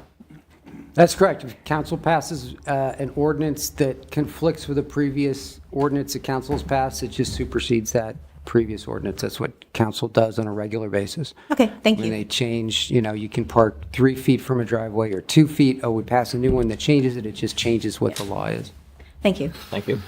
And Mrs. Franzen. And that, not saying, like, haha, yes, it doesn't matter, but that means legally and ethically, this is something that is allowed, whether we pass it or not, though, of course, it's beyond legality, ethics, about listening to the community and trying to come to the best and most useful resolution. So just wanted to make that clear to folks if they had questions about legality with ordinances. Thank you. Thank you. Mr. Braden. Thank you, Mr. President. So twice from two of you, I've heard that alcohol is not the issue. So I'd like to make a motion to take alcohol off the table at Victory Park. We currently have the motion on the floor is to have the second reading. Okay. So, yes, sir. Then I'll wait till the appropriate time to make that motion then. All right. Mrs. Franzen. I think by alcohol not being the issue, I think I don't want to put words in other folks' mouth, so I apologize. I will not do that. That would be very rude of me. Thank you. Mrs. Hoover. I just wanted to, again, through the president, give a little more information. I was going to talk about under new business, but the community conversation regarding Victory Park, which will be on the 15th, is very much to be an interactive community conversation. We will be having the Norwood Historical Society give a history of the park. The Norwood Rec will be there to talk about current, past, and hopeful future programming. The Norwood Police Department will be there to talk about their current process, what they're doing, how it's working. I do know that they are patrolling 6 times a day. There will be plenty of opportunity. If anyone went to the Urban Congress program, we'll have lots of papers up where people can give feedback and thoughts and ideas and brainstorm about what we want to see in the park. I'd like to share one of my conversation yesterday with Mr. Bentz. I think that if this discussion had happened in a different way, if we'd started with a conversation about Victory Park and what do we want and all that, one of the challenges with this council is the city has no money. We're trying to figure out what we can do with what we have. And I believe that this is one of the things we thought would be an easy thing that we could move forward on that would not cost us money. So I think that's part of it. That for me, when I think about Victory Park, alcohol is a very, very small piece of it. It's talking about what do we want all in the entire park, including the monument area. And I'm really looking forward to that conversation. And I think we need to have a lot of ideas. I think that Market House is such a special, special place that we really need to get some really good ideas on what we want that to look like. And I know that I shared at the last council meeting that Councilwoman Franzen and I worked, she did in particular, tirelessly to get the congressional district funding application done for big, how many, was it 2.5? Something like that. Yeah. I believe it was $2.5 million for park equipment. This is something that the city has not done in years. So these are the sorts of things that we're actively working on. So we love the idea of a splash pad, but 2 years ago, that was just simply not even part of the conversation. It might not yet, but we are certainly moving in that direction. So when we're having conversations about the park, I really hope people do come out and come in with open minds, open hearts, and we can be engaged in real conversation. Yep. Thank you. Thank you. Mrs. Franzen. Yeah, that's it. The motion on the floor is just for the second reading. And for those that are not familiar with how council works, the second reading does not pass or not pass. That is a very stupid way to say that. I apologize.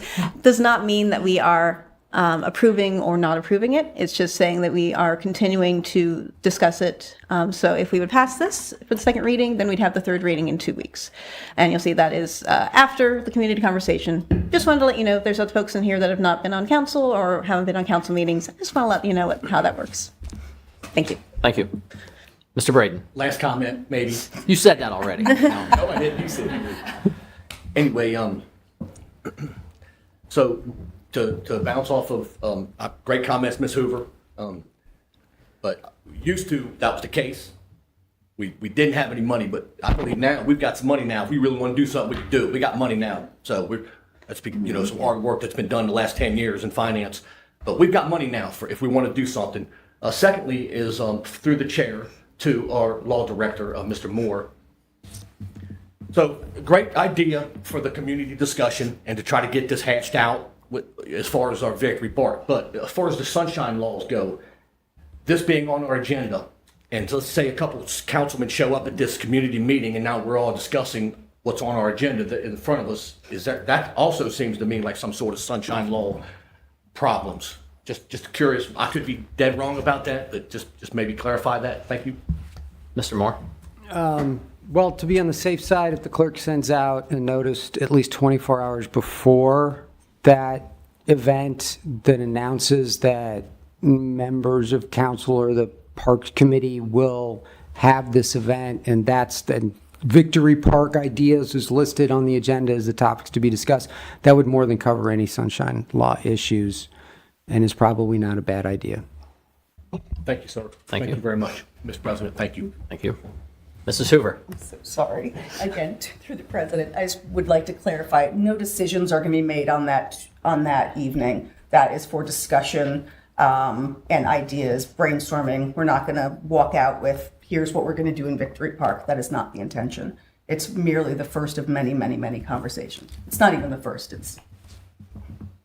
Thank you. Any further discussion? If not, the motion on the floor by Mr. Gerton, seconded by Mrs. Hoover, is to have the second reading of the ordinance.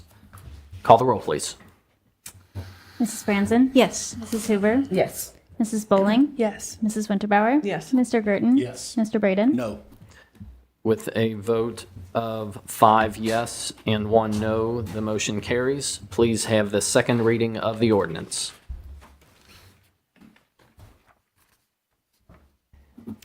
An ordinance amending Chapter 561 of the Norwood Codified Ordinances entitled Parks and Playgrounds to expand and clarify alcohol permits and to modify Victory Parks' status.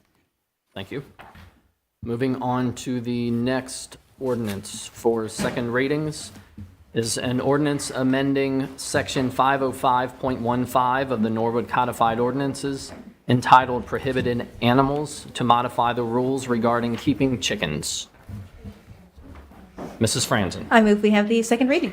Motion by Mrs. Franzen to have the second reading. Mrs. Bowling. I'll second. Seconded by Mrs. Bowling. Any discussion? Mr. Gerton. I am fully in support of the ordinance, except for the permit fee. I think it is too high. It's a obstacle for some families in Norwood that are probably doing this to put food on the table. We don't put sales tax on food, and eggs are edible. So I'm not sure why we're having such a high permit on this. Mrs. Hoover. Thank you for the comment. Sorry. And can we just pause for a minute? This is distracting Yes. for me. Yeah, everyone, folks are leaving, just so those of you who aren't, people are filing out, totally fine.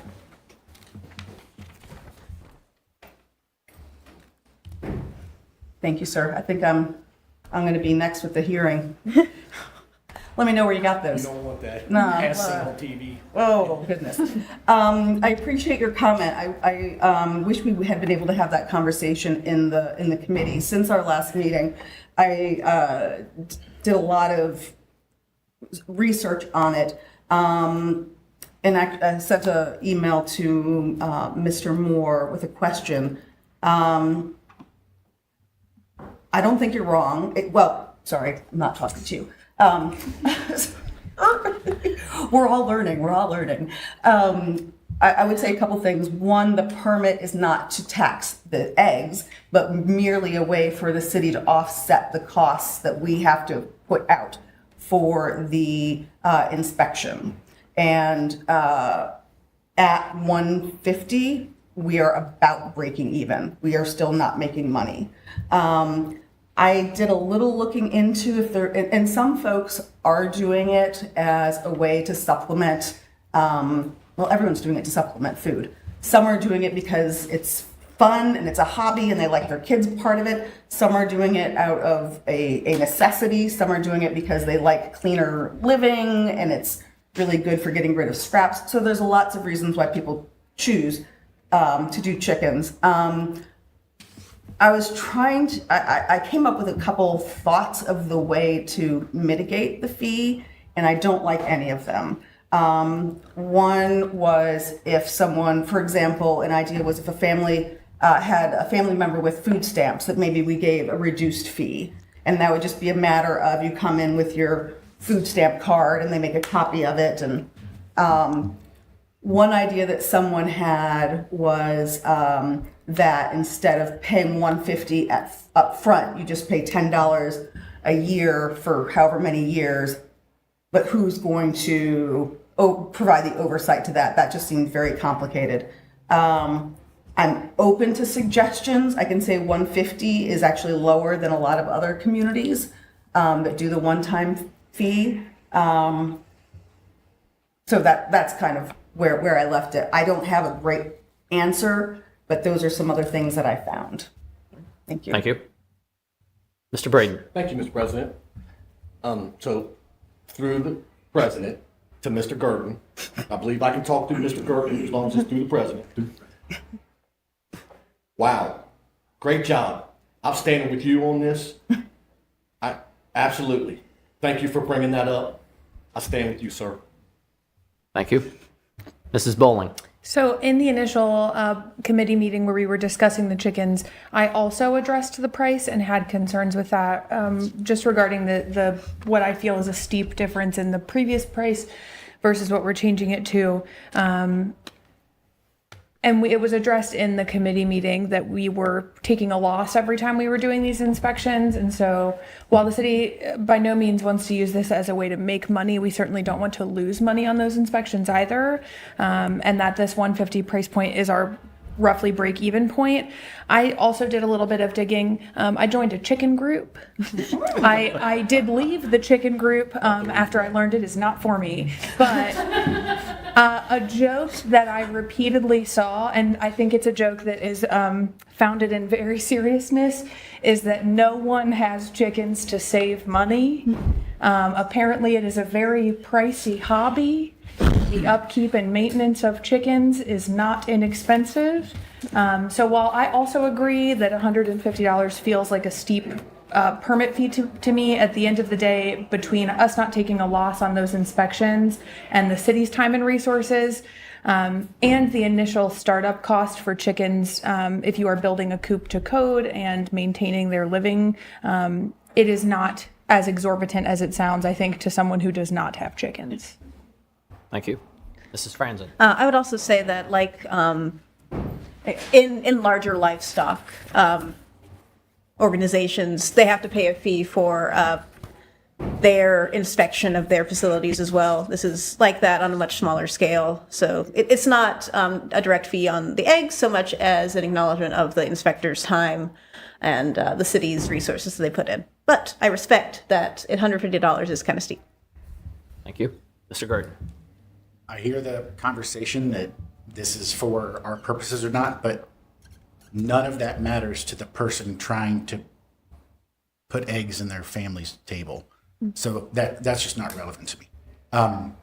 Also, we are the ones creating bureaucracy. We are the ones creating red tape, and then we're the ones putting a dollar figure on it. We have control over that, and I don't know why we're not thinking of people who have less money than us. Thank you. Mrs. Bowling. Would now be an appropriate time to suggest a solution to this issue? A pricing option, Mr. President? I mean, we can have the discussion, but the current motion on the floor is to have the second reading. Mrs. Franzen. If I might suggest, perhaps we just have the second reading and doesn't pass the ordinance, so there's still time to change said thing, but now I'm sorry, it is very late, and I had a point and I've forgotten it. I'm going to not say anything anymore. Sorry. I got your point. I was trying to think of some way to resolve this. My apologies. Mrs. Hoover. Maybe this is where we were going, Mrs. Franzen, that we could pass it and then wondering when the next law meeting is, if we can think of a solution. I appreciate, the next law committee is Tuesday, the 16th, which is before the April? Next Tuesday. Yeah, next Tuesday. Yes. Okay. We could put it back into discussion next Tuesday. I would say that I'm very open to it. I don't do chickens. I have no idea. I know that I have, I rescued a dog and she is one of the most expensive things that I have. And so I'm fully aware that this is not my area of expertise, and everything I've learned from Googling and my conversations with chicken owners. If the city is interested, if we as a board are willing and interested in the city taking a loss on it, that's, I think, open for conversation, but I think we need to be aware that if we do that the city is taking a loss on it. And that's just to have that awareness. Thank you. Mrs. Bowling. A process question. I'm sorry, I'm bogging you down with these today. I'll speak fast so we can wrap it up. If we were to have the second reading of the ordinance today and then go to the law meeting on Tuesday and amend it, would we be starting from scratch with a first reading next council meeting? That would be correct. Yes, because it would. So perhaps we could table this as we may amend it. My concern, I'm going to preach accessibility from now till the end of time, and I think that $150 is reasonable given the cost, but if there is a way that we can make that into a annual payment or something in order to make it as accessible to people as possible, I'm in full support of that. And so I would like for us to look at amending it at the law meeting. Mrs. Franzen. Yeah, and I would say we could also, if we decided to instead table it, just to keep the process going around the same timetable, we could do all 3 readings in 2 weeks since we had done quite a bit of discussion already. I don't think this is something that, it's us rushing it through a process. We've talked about it quite a bit. So that's my feeling. And that's what I was trying to think about last time I tried to speak. Mrs. Hoover. The only sort of pressure, from my understanding, is that we're coming up on chicken time. Yep. So at least to get it through such that folks, because the other change is from the 7 to 10, and that seems like everyone is in agreement with that. And so it's the permitting that is in question. So I wouldn't want to table it because I want it to get at least that portion of it to be passed. Thank you, sir. Thank you. So, Mr. Braden. Thank you, Mr. President. Question through the chair, 281. When is chicken time? Mrs. Franzen. I can answer only because I've looked a little bit into chickens. Okay, in the spring, when things are being born, this is also the time for the chickens to be born. So people tend to establish their flock in the spring. That gives them plenty of time that's not wintry, gross, cold for them to grow up, get big enough to overwinter. You get chicks in the middle of November, December. They're really small, and they tend to have a lot of mortality during the winter. It really is a thing. Thank you. Thank you so much, Miss Franzen. Thank you. Any further discussion? If not, motion on the floor by Mrs. Franzen, seconded by Mrs. Bowling, is to have the second reading of the ordinance. Call the roll, please. Mrs. Franzen? Yes. Mrs. Hoover? Yes. Mrs. Bowling? Yes. Mrs. Winterbauer? Yes. Mr. Gerton? No. Mr. Braden? No. All right, all members present voting, that is 4 yes and 2 noes. The motion carries. Please have the second reading of the ordinance. An ordinance amending section 505.15 of the Norwood Codified Ordinances entitled Prohibited Animals to modify the rules regarding keeping chickens. Thank you. Next item on the agenda. We have moved on to introductory readings of ordinances.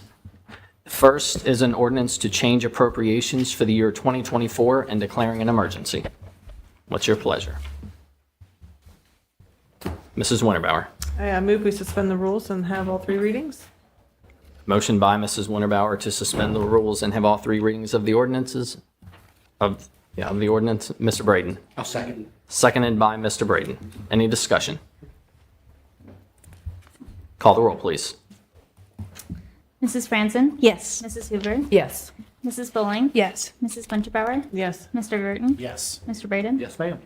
All members present voting yes, the motion carries. Please have all 3 readings of the ordinance. Ordinance to change appropriations for the year 2024 and declaring an emergency. Ordinance to change appropriations for the year 2024 and declaring an emergency. Ordinance to change appropriations for the year 2024 and declaring an emergency. Thank you.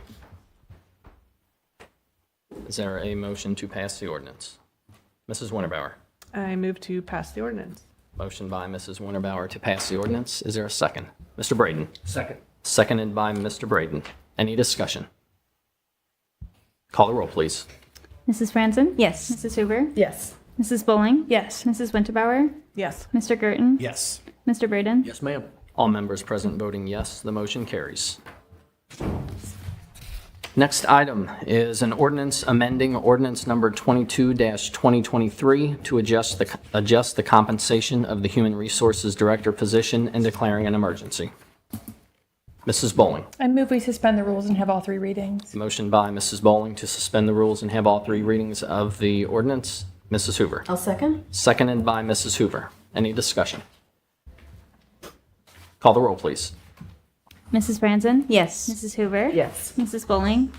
Yes. Mrs. Winterbauer? Yes. Mr. Gerton? Yes. Mr. Braden? Yes, ma'am. All members present voting yes, the motion carries. Please have all three readings of the ordinance. Ordinance amending ordinance number 22-2023 to adjust the compensation of the Human Resources Director position and declaring an emergency. Ordinance amending ordinance number 22-2023 to adjust the compensation of the Human Resources Director position and declaring an emergency. Ordinance amending ordinance number 22-2023 to adjust the compensation of the Human Resources Director position and declaring an emergency. Thank you. Is there a motion to pass the ordinance? Mrs. Bowling. I motion we pass the ordinance. Motion by Mrs. Bowling to pass the ordinance. Mrs. Hoover. I'll second. Seconded by Mrs. Hoover. Any discussion? Call the roll, please. Mrs. Franzen? Yes. Mrs. Hoover? Yes. Mrs. Bowling? Yes. Mrs. Winterbauer? Yes. Mr. Gerton? Yes. Mr. Braden? Yes, ma'am. All members present voting yes, the motion carries. Moving on to the next resolution. A resolution of Council of the City of Norwood, Ohio, establishing a pickup OAC 742-7-14A for employees of Norwood Fire Department. What's your pleasure? Mrs. Winterbauer. I move we have the first reading unless directed otherwise. Motion by Mrs. Winterbauer to have the first reading of the resolution. Mrs. Franzen. I second. Seconded by Mrs. Franzen. Any discussion? Mrs. Franzen. Yeah, I wasn't sure, as I assume Mrs. Winterbauer was, if this was something that needed to be passed more urgently, or if this is something we could pass at usual time. I don't know if Mr. Powers, you have any insight on that, or? I did not think so, but my computer has died and I could not tell. Mr. Powers. My understanding of this is that it will allow employees to purchase service time from the pension system through a payroll deduction. So it'd be great to get it out of the way. That's right. Mrs. Winterbauer. I want to say amend, but that might. Yes. I amend my motion for the first reading and would like to suspend the rules and have all three readings. All right. Mrs. Franzen, you will amend your second. I will amend my second as well. Thank you. So the motion on the floor now is to suspend the rules and have all three readings. Motion by Mrs. Winterbauer, seconded by Mrs. Franzen. Is there any further discussion? Mr. Braden. Thank you, Mr. President. A question through the chair to Mr. Powers, if he could explain a little bit more. I tried to follow what that was. I just want a little bit more overview, the cliff notes, exactly what we're. Mr. Powers. I can only give like a tiny bit more. This one actually was not put on the agenda by me. Okay. So I'm maybe not the best person to speak. I appreciate that honesty, sir. Absolutely. Essentially what it is if you're a member of the police department or the fire department, you have, say, military time, and you want to purchase the service credit and have that apply instead of toward a military pension toward the Ohio Police and Fire pension, you can start paying that difference through a payroll deduction to purchase your time so that you could retire earlier. Okay. So typically when you want to purchase service time, it's very expensive. I asked PERS one time about 6 months where I worked at a library, and the number they gave me almost made me fall on the floor. So it's very expensive to buy the time. Thank you, sir. Thank you. Is there any further discussion?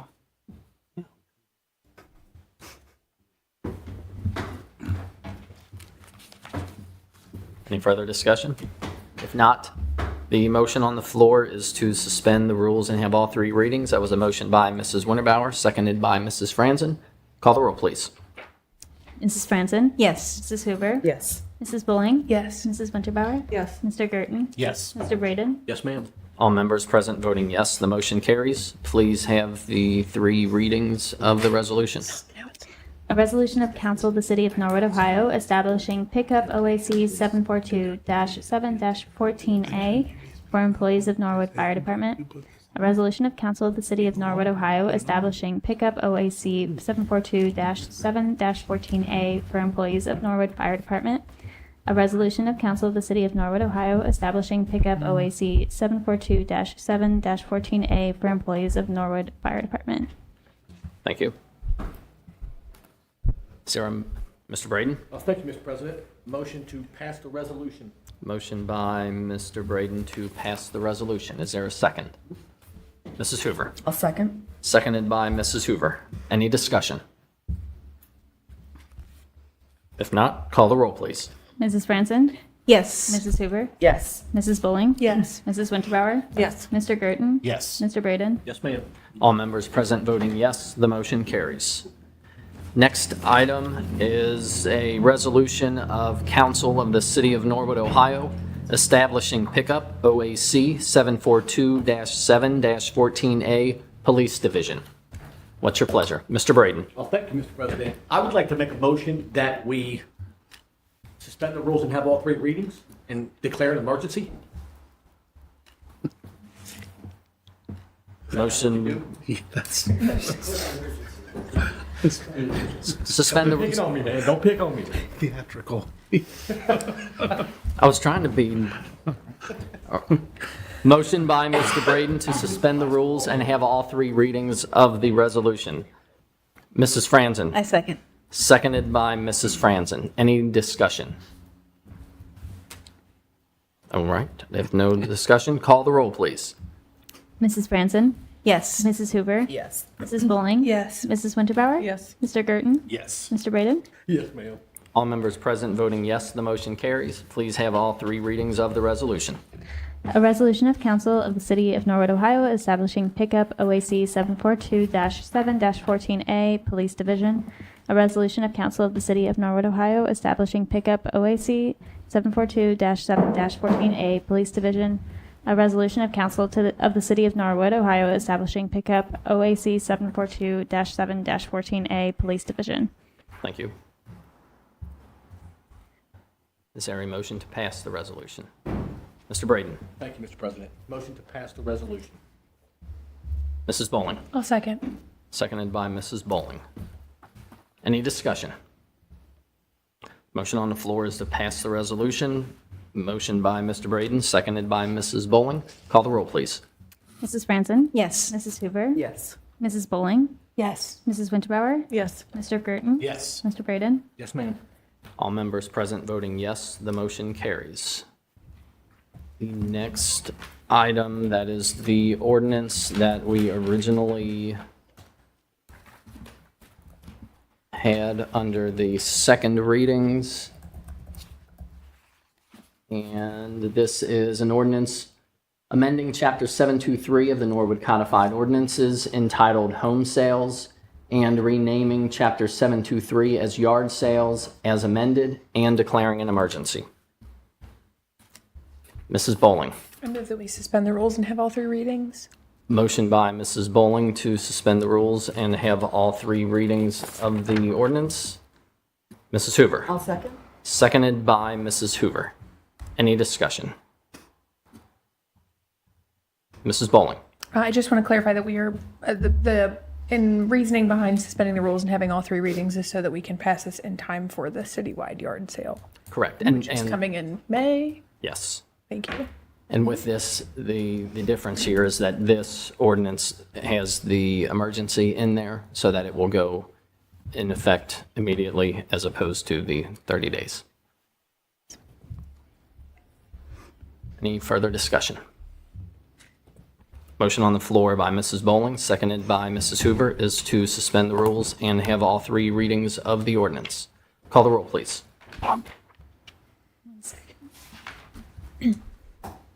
Mrs. Franson? Yes. Mrs. Hoover? Yes. Mrs. Bowling? Yes. Mrs. Winterbauer? Yes. Mr. Gerton? Yes. Mr. Braden? Yes, ma'am. All members present voting yes, the motion carries. Please have all 3 readings of the ordinance. An ordinance amending Chapter 723 of the Norwood Codified Ordinances entitled Home Sales and renaming Chapter 723 as Yard Sales as amended and declaring an emergency, an ordinance amending Chapter 723 of the Norwood Codified Ordinances entitled Home Sales and renaming Chapter 723 as Yard Sales as amended and declaring an emergency, an ordinance amending Chapter 723 of the Norwood Codified Ordinances entitled Home Sales and renaming Chapter 723 as Yard Sales as amended and declaring an emergency. Thank you. Is there a motion to pass the ordinance? Mrs. Hoover. I move we pass the ordinance. Motion by Mrs. Hoover to pass the ordinance. Is there a second? Mrs. Winterbauer. I second. Seconded by Mrs. Winterbauer. Any discussion? Call the roll, please. Mrs. Franzen? Yes. Mrs. Hoover? Yes. Mrs. Bowling? Yes. Mrs. Winterbauer? Yes. Mr. Girton? Yes. Mr. Braden? No. All members present voting, that is 5 against, 5-4, 1 against. The motion, not suspend rules. Yes, correct, that one, that motion passes. Moving on to administration reports. Mayor Schneider. Thank you, Mr. President. This morning, we have the Financial Planning and Supervision Commission meeting in these chambers, in your council chambers. And they passed the financial recovery plan that City Council had approved previously. I thank all of you for your time and efforts as we work to get through this. It is a lengthy process putting together the plan, and all the work is done now, so everything's all great. Well, not really. Now there's all the other stuff that has to go on. So the auditor's office has already been involved. Marcus, the deputy auditor, sent me emails saying, I need this, I need that. I've had a discussion with Ken Miracle. So now there's a lot of work internally, getting it into our budgeting system. You guys will see an ordinance come to change appropriations, which will enact all the changes that go into place. It's another process that has to be, another hoop that has to be jumped through. All has to be approved by the financial supervisor as those things happen too. So after that is completed, then the next step is for all of the city staff, all of the different department heads to get a look at the budget and look at the things that they have, all the things they have in sort of planned and scheduled, and we start working on all of those things. So if you look at it being April, we have basically a few months of good weather where we can get contracts let and get things going. One of the things they said, and I know council members had asked about the financial recovery plan on how there's we're overspending in these first few years, we're overspending, and we have not met our spending goal the last few years because our window is so narrow to get things done. And there's a ton of work to be accomplished. So we're going to continue working, and the members of the commission asked that same question. It seems front-loaded. It is front-loaded, but we're not able to meet some of the requirements to get things done. So I'd love to say everything's good to go and we can all sit back in City Hall and relax now, but it doesn't work that way. There's still a lot more work that goes on with that.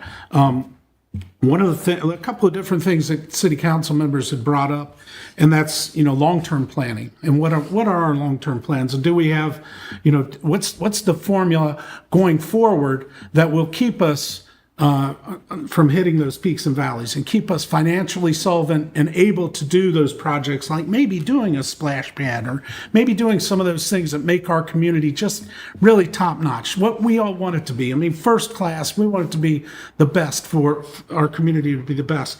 So some of that long-term planning was something that was was discussed at the commission. We talked about the fire department. The fire department always has, they have some long-term plans. They're planning, sitting in that office and putting long-term plans in. And they know they need it because the bulk of the money is spent. When you buy a ladder truck, it's so expensive. All the equipment that they use is so expensive. So the fire department's always putting together those plans. Now it's time for the city to start looking at those things, and the administration will start looking at those also. We brought in a person that's working, I shouldn't say we, because it's actually the auditor that has brought in a person person that works with Clark Schaefer and Hackett, which is a budgetary person. So working with him to make sure that the auditor's office is running at peak performance. I know the treasurer's office has already made a lot of very positive changes. So we've got a person involved that will help us with some of that planning. Noah and I, the Safety Service Director, Noah Powers, and I have discussed the street survey. The street survey was done a couple of years ago.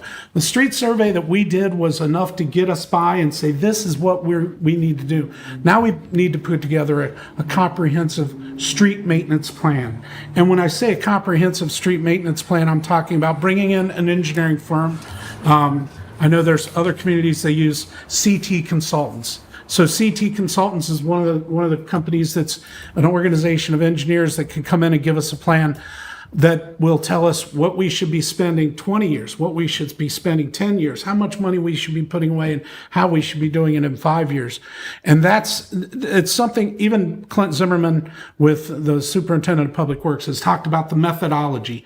Did we use the right methodology when we did the first survey? Or were we just trying to get and really we were just trying to get something put in place that helped us, administer it as we went forward. Now it's time to look a little bit deeper. So you might see me coming to you with a contract to engage this engineering firm to do that type of work for us. And that would be part of the comprehensive plan that we need to put together. So I think, Ken Miracle had worked when he was on the Fiscal Emergency Commission. He had worked a lot on the not bank reconciliation, but the reports on accounting methods. And he's already got some things in place where they're bringing some policies and procedures out, and some items that, in hindsight, I look at it and say, well, we should have spent, some money on hiring an outside person to help us with this a few years ago. But what you don't know, you don't know. And now we know that we need these resources to get out of this situation. So I think we've got those, and with the financial recovery plan, I think we're on track. There was very good discussion, just like there was very good discussion here. There's some back and forth within the Financial Recovery Commission, as well as there was with the Finance Committee. There's questions that come about. Those are all good things. That's democracy at work, and that's how it should work. And I appreciate all the time and effort that you guys have put into it and continue to put in to the finances of the city to make sure that we're continuing down the path where we can continue going. Hopefully, a lot of you received this postcard, which is really great. Actually, I didn't realize, I just saw in the back, it's the back of my head, but I'm on it. So it's the swearing in of the police officers here and the fire truck and all this. This is a great postcard that came out from our tax department. So I did talk to Treasurer Bonzel, and James couldn't be here. He was not feeling great today, but he had mentioned this, and I said I would bring it out. It's important that people realize that they need to have their federal 1040, their federal taxes completed to finish their City of Norwood taxes. And I think the returns are down a little bit this year at this point, at this actual juncture, but there's many ways to file. So hopefully some of you have seen this, and it's came out. The filing deadline is April 18th, and this has the information on contacting the tax commissioner, Tim Wagers, who has a great group of people working down there and very helpful to people. And let's see, what else did I have on here? I just in the discussion we were having, or that was being held, I was thinking about, you talked about the what's going to happen, or sort of what can happen and some of the different things, but the Market House was also, just in my lifetime, the Market House was housed, the Bureau of Motor Vehicles was in there for a period of time. You could go and register and change titles. There was also a boxing arena in there. There was a skateboard park in one side of it at one time. It was a safety lane. For me growing up, it was a safety lane, and you had to take your cars through there, and you got a City of Norwood parking sticker. We also housed the Hamilton County SWAT equipment in there at one time, and we also had drug enforcement in there one time. I think the Hamilton County Drug Enforcement was operating out of that location. So there have been so many different things go on with that and within that building. So it's interesting. You talked about the Historical Society bringing out and telling us a little bit more about it. I don't know if they'll have a list of some of those things. They didn't know, there's some of that other stuff. So, I think that's all I really have. I mean, there's a lot going on with the finances, and now there's a lot of work going on. A lot of street projects. You see the projects moving forward. We've got construction plans, and there's a lot moving right now. So, Mr. Braden. Thank you, Mr. President. Question through the chair to our Mayor Snyder, or maybe the auditor. Two parts. I'd like to know more about the lady. Did you hire somebody to come in and help with the auditor's office and maybe reconstruct? Or I'd like to know a little more about her. That sounds interesting. Also, I'm curious about Chris Kelch's Elm Avenue project. Is there any updates at all on that? Can you tell us anything? Or is that stagnant? Or maybe have you heard anything about that? no, if I can, I'll address that one, and then maybe when it's not the mayor's part of this, when it goes to the auditors, you can ask that auditor question about. Okay. All right. But the Elm Avenue project continues to move forward. We've looked at funding, and we feel relatively confident that the funding for it is still moving forward with Hamilton County. But then there is also engineering parts of it that still have to move forward. And, with the recent rain, it was not just Elm Avenue. There were many areas of the city that had problems with flooding and flooding of the basements. And I received emails from different people and pictures from many different people, pretty much all around the community. The person to call if your basement is flooding is MSD. And as much as I'd like to say the city can help you, the city has a very hard time helping you when there is a huge rainstorm that inundates the sewer system. And when I say the sewer system, I'm talking about the stormwater and sanitary sewer system, because in Norwood we have combined sewer systems, right? So we have stormwater that goes down through the sanitary sewer lines. And if there is a huge storm such as we had recently, if there's problems in the actual sanitary sewer lines, it'll back up into homes and cause problems also. So MSD is the place to report that. They have funds in place to help people with certain flooding situations. But you have to report it. If it happens to you and you don't report it, and then it happens 2 more times, well, we got to wait until that 3rd time. Well, I didn't report it that 1st time. Well, you should have report. Every one of those should be reported to MSD. Anytime you have water coming back into your house. I had the problem at my house. They came out, actually ran a line down through mine. They checked all the sewers out in front. They said, no, this is not a problem with our sanitary or the storm sewer system.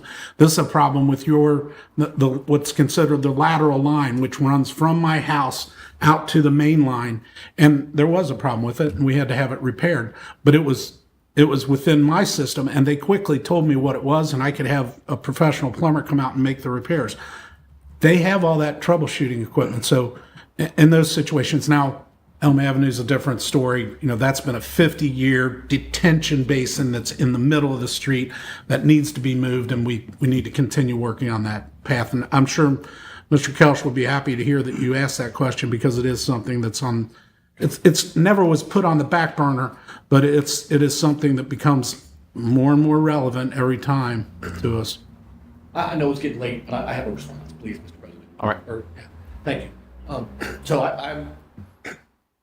I've been around long enough to remember when MSD made us all turn all our rainwater out of the sewers into the streets. Downspouts. And in my opinion, compounded this issue on Elm and everywhere else in the city, in our basements, in my opinion. So I remember that when MSD made us do that, things were going pretty good, and now I think that was a start.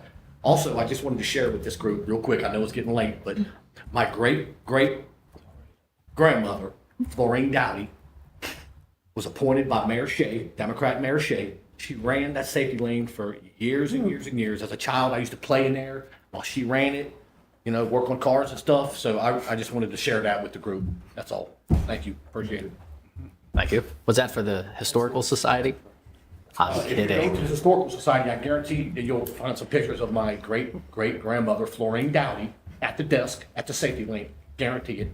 I've seen them before. I'll take you to show you if you need to see it. That's all I had under administrative report. All right. Mrs. Hoover. I just wanted to add to the MSD piece is that they will often clean people's basements for them at no charge if they find that there's been a backup. My home has been hit by this several times. I know when we had our meeting and the mayor came in with his pictures and you were getting text messages, and I sent a message to my husband, basement ?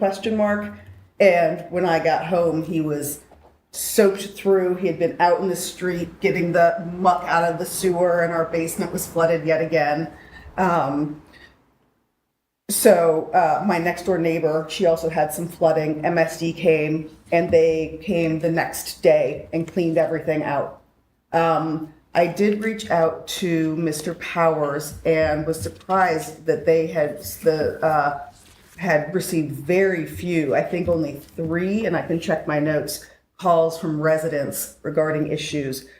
And I also know on our street, there was only one person who called. We didn't call MSD because my husband decided to clean it out on his own. That's his choice.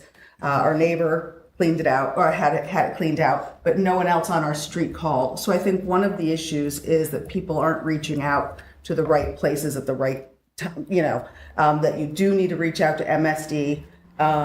They have a website, they've got a phone number, it's 24/7. If it's something like it is late, where the water goes, where the leaves get stuck. Sewer drain? The sewer drain, thank you. That's something that our public works can manage.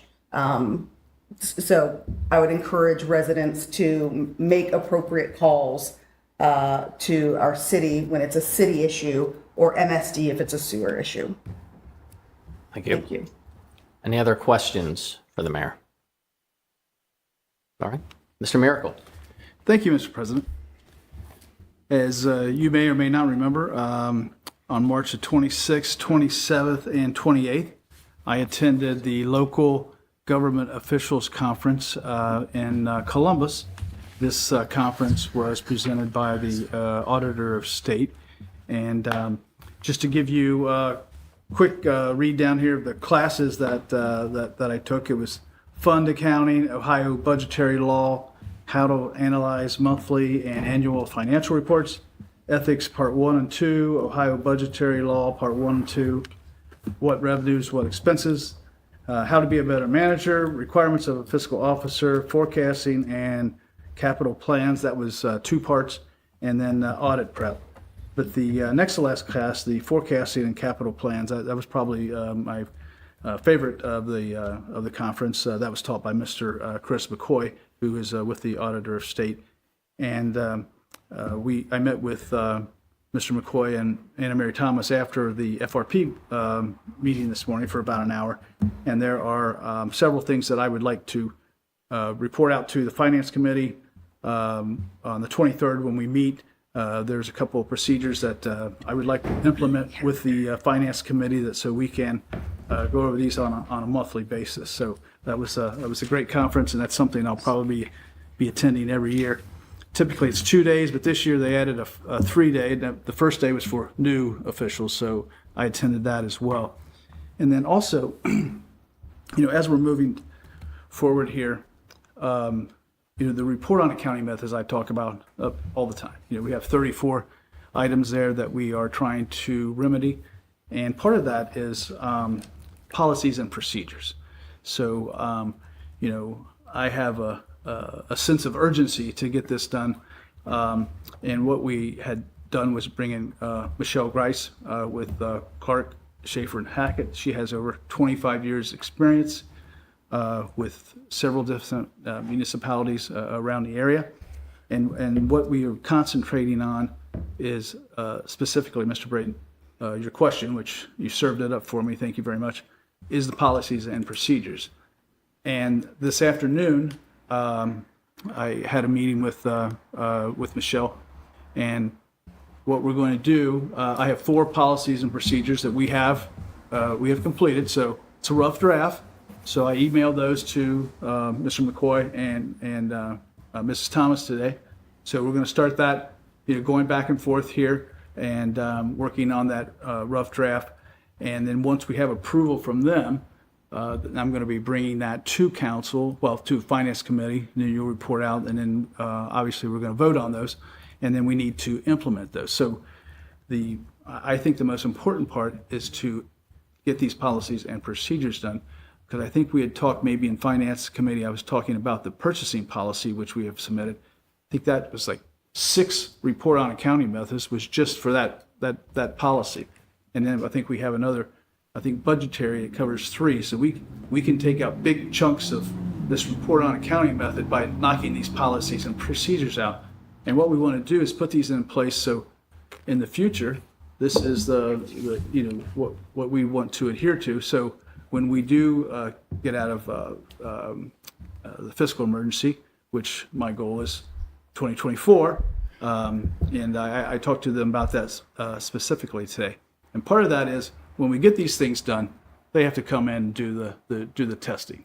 So my goal was to get these policies and procedures to her as quickly as possible. We were shooting for end of March. We got them to her today, and it's good timing because they get busy in May. So I want to make sure that I make a complete nuisance of myself for the whole month of April, and so she can get these done and get these back to us, and we can get them to the finance committee. We can review them and then get them to council for a vote. So that's kind of what we're doing with Michelle. She's doing a great job. So that's the first thing that we want to do is get those completed, and then we can move further on some other things. So that's my report. Thank you. Any questions for Mr. Miracle? Mr. Braden. Thank you, Mr. President. Through the chair to Mr. Mayor. This is a contract with a special contract, or is this a full-time employee? No, this is contractual basis. We don't know how long this is going to take. It's with Clark, Schaefer, and Hackett, and what we were hoping first is the policies and procedures, and then kind of see where we go from there. So we'll see how that works. But it's a Thank you. Appreciate that. Hope that answers your question. Thank you. Any further questions for Mr. Miracle? Mr. Moore. Thank you, Mr. President. The only thing I have is there's an email that was added as the last correspondence. It's an email string. The bottom line is council objected to the Family Dollar's new liquor license application because they had the wrong address. They listed their address as where the Rally's car wash is for some reason. The hearing was scheduled last week, and right before the hearing, finally we got them to resubmit everything with the correct address, which, since that was the basis of council's objection, we canceled the hearing. We don't have any further objection. So when that comes up on the agenda, I asked that, but just to dot our i's and cross our t's, that the motion be to receive and file and have the clerk send a letter withdrawing the city's objection formally. And that's really all I have. Thank you. Questions for Mr. Moore? All right, then moving on the agenda to unfinished business. Any unfinished business? Mrs. Hoover. I'm going to be so fast. Just want to let folks know that Lydia's house is still, the city is still accepting donations for Lydia's house. We have a bin in the lobby of City Hall as well as in the rec center. There's a list on the flyers that are distributed for what they would like. Great local community organization. And I'm not going to talk about that. That's it. All right. Any other unfinished business? Any new business? Mrs. Hoover. 2 quick things. One, it's yard waste bag season. I got a good 8 bags out of my backyard. Super excited. You can get the yard waste bags for free at the Board of Health. Right now they have some in. Those go to the curb on your regular garbage day, and those are composted, and that is great for the environment. It helps reduce the amount of tonnage for the city, and then we get little things like we get free recycling, these free bags and compost bins and that sort of thing. So it's a really great way to help the city as well as the environment. So I encourage everyone to do that. Thank you. Thank you. Any other new business? I just have one thing, and that was this past Saturday? Saturday. I had the privilege of reading the mayor's proclamation for opening day for Norwood Knothole. It was fun to see all of the kids of young and old ready to take on the upcoming baseball season here in the city of Norwood. And they also had the Norwood High School baseball and softball teams present as well. And they were participated in the opening pitches for the season. So it was, I would say, well attended, and it was a fun event. So I do thank you for reaching out for that. And I know they were receptive of the proclamation and the events that followed. Any other new business? All right, moving on to communications. First is a letter from the Norwood Planning Commission regarding a proposed ordinance text to amendment to Part 11 of the Norwood Codified Ordinances referencing mobile food trucks. On April 3rd, 2024, the Norwood Planning Commission held a public hearing regarding a proposed ordinance text amendment to Part 11 of the Norwood Codified Ordinances, considering changes to planning and zoning code relating to mobile food trucks to promote clarity and consistency in policy interpretation, and by prohibiting mobile food trucks from locating and operating their business on private property and individual lots, and other related changes. See attachment for details on proposed amendment. After listening to testimony, the Norwood Planning Commission unanimously voted to endorse the attached ordinance text amendment to Part 11 of the Norwood Codified Ordinances and to forward it to Norwood City Council for a public hearing and further consideration. Based on sections 1117.10 and 1117.11 of the Norwood Codified Ordinance, upon receipt of the recommendations of the Planning Commission, the Norwood City Council shall schedule a public hearing to be set no later than 30 days from receipt of this memorandum. No earlier, to clarify. No earlier than 30 days. Yeah, no earlier than. So we will have to schedule a public hearing for this, and based on the timing, with the need to advertise this at least 30 days prior, that would mean we would have these public hearings scheduled for May the 28th. Mr. Braden. Thank you, Mr. President. So a motion to receive and file the letter. Correct. And to schedule schedule a public hearing on what date? May 28th. May the 28th, 2024. Yes. Thank you. Is there a second? Mrs. Franzen. I'll second. Seconded by Mrs. Franzen. Any discussion? All right. Motion on the floor is to receive and file the letter and schedule the public hearing for May the 28th. Call the roll, please. Mrs. Franzen? Yes. Mrs. Hoover? Yes. Mrs. Bowling? Yes. Mrs. Winterbauer? Yes. Mr. Gerton? No. Mr. Braden? Yes, ma'am. With 5 members present voting yes, 1 against, the motion carries. Next item is the Family Dollar liquor license. What is your pleasure? Mr. Braden. Thank you, Mr. President. Motion to receive and file the letter and withdraw our Objection. Of objection against their liquor license. All right. Motion on the floor by Mr. Braden is to receive and file the letter as if read and withdraw the objection. Is there a second? Mrs. Franzen. I second. Seconded by Mrs. Franzen. Any discussion? Call the roll, please. Mrs. Franzen? Yes. Mrs. Hoover? Yes. Mrs. Bowling? Yes. Mrs. Winterbauer? Yes. Mr. Gerton? No. Yes, yes. Mr. Braden? Yes, ma'am. All members present voting yes, the motion carries. The next item is Mayor's Court from March 2024.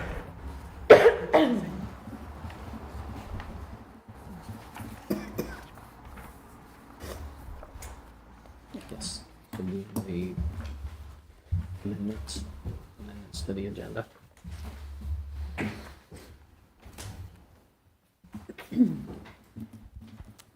Dear Mr. President and council members, enclosed, please find the report for Norwood Mayor's Court for the month of March 2024. Should you have any questions, please do not hesitate to contact me, Mayor Victor Schneider. Mrs. Franzen, I move we receive and file the communication.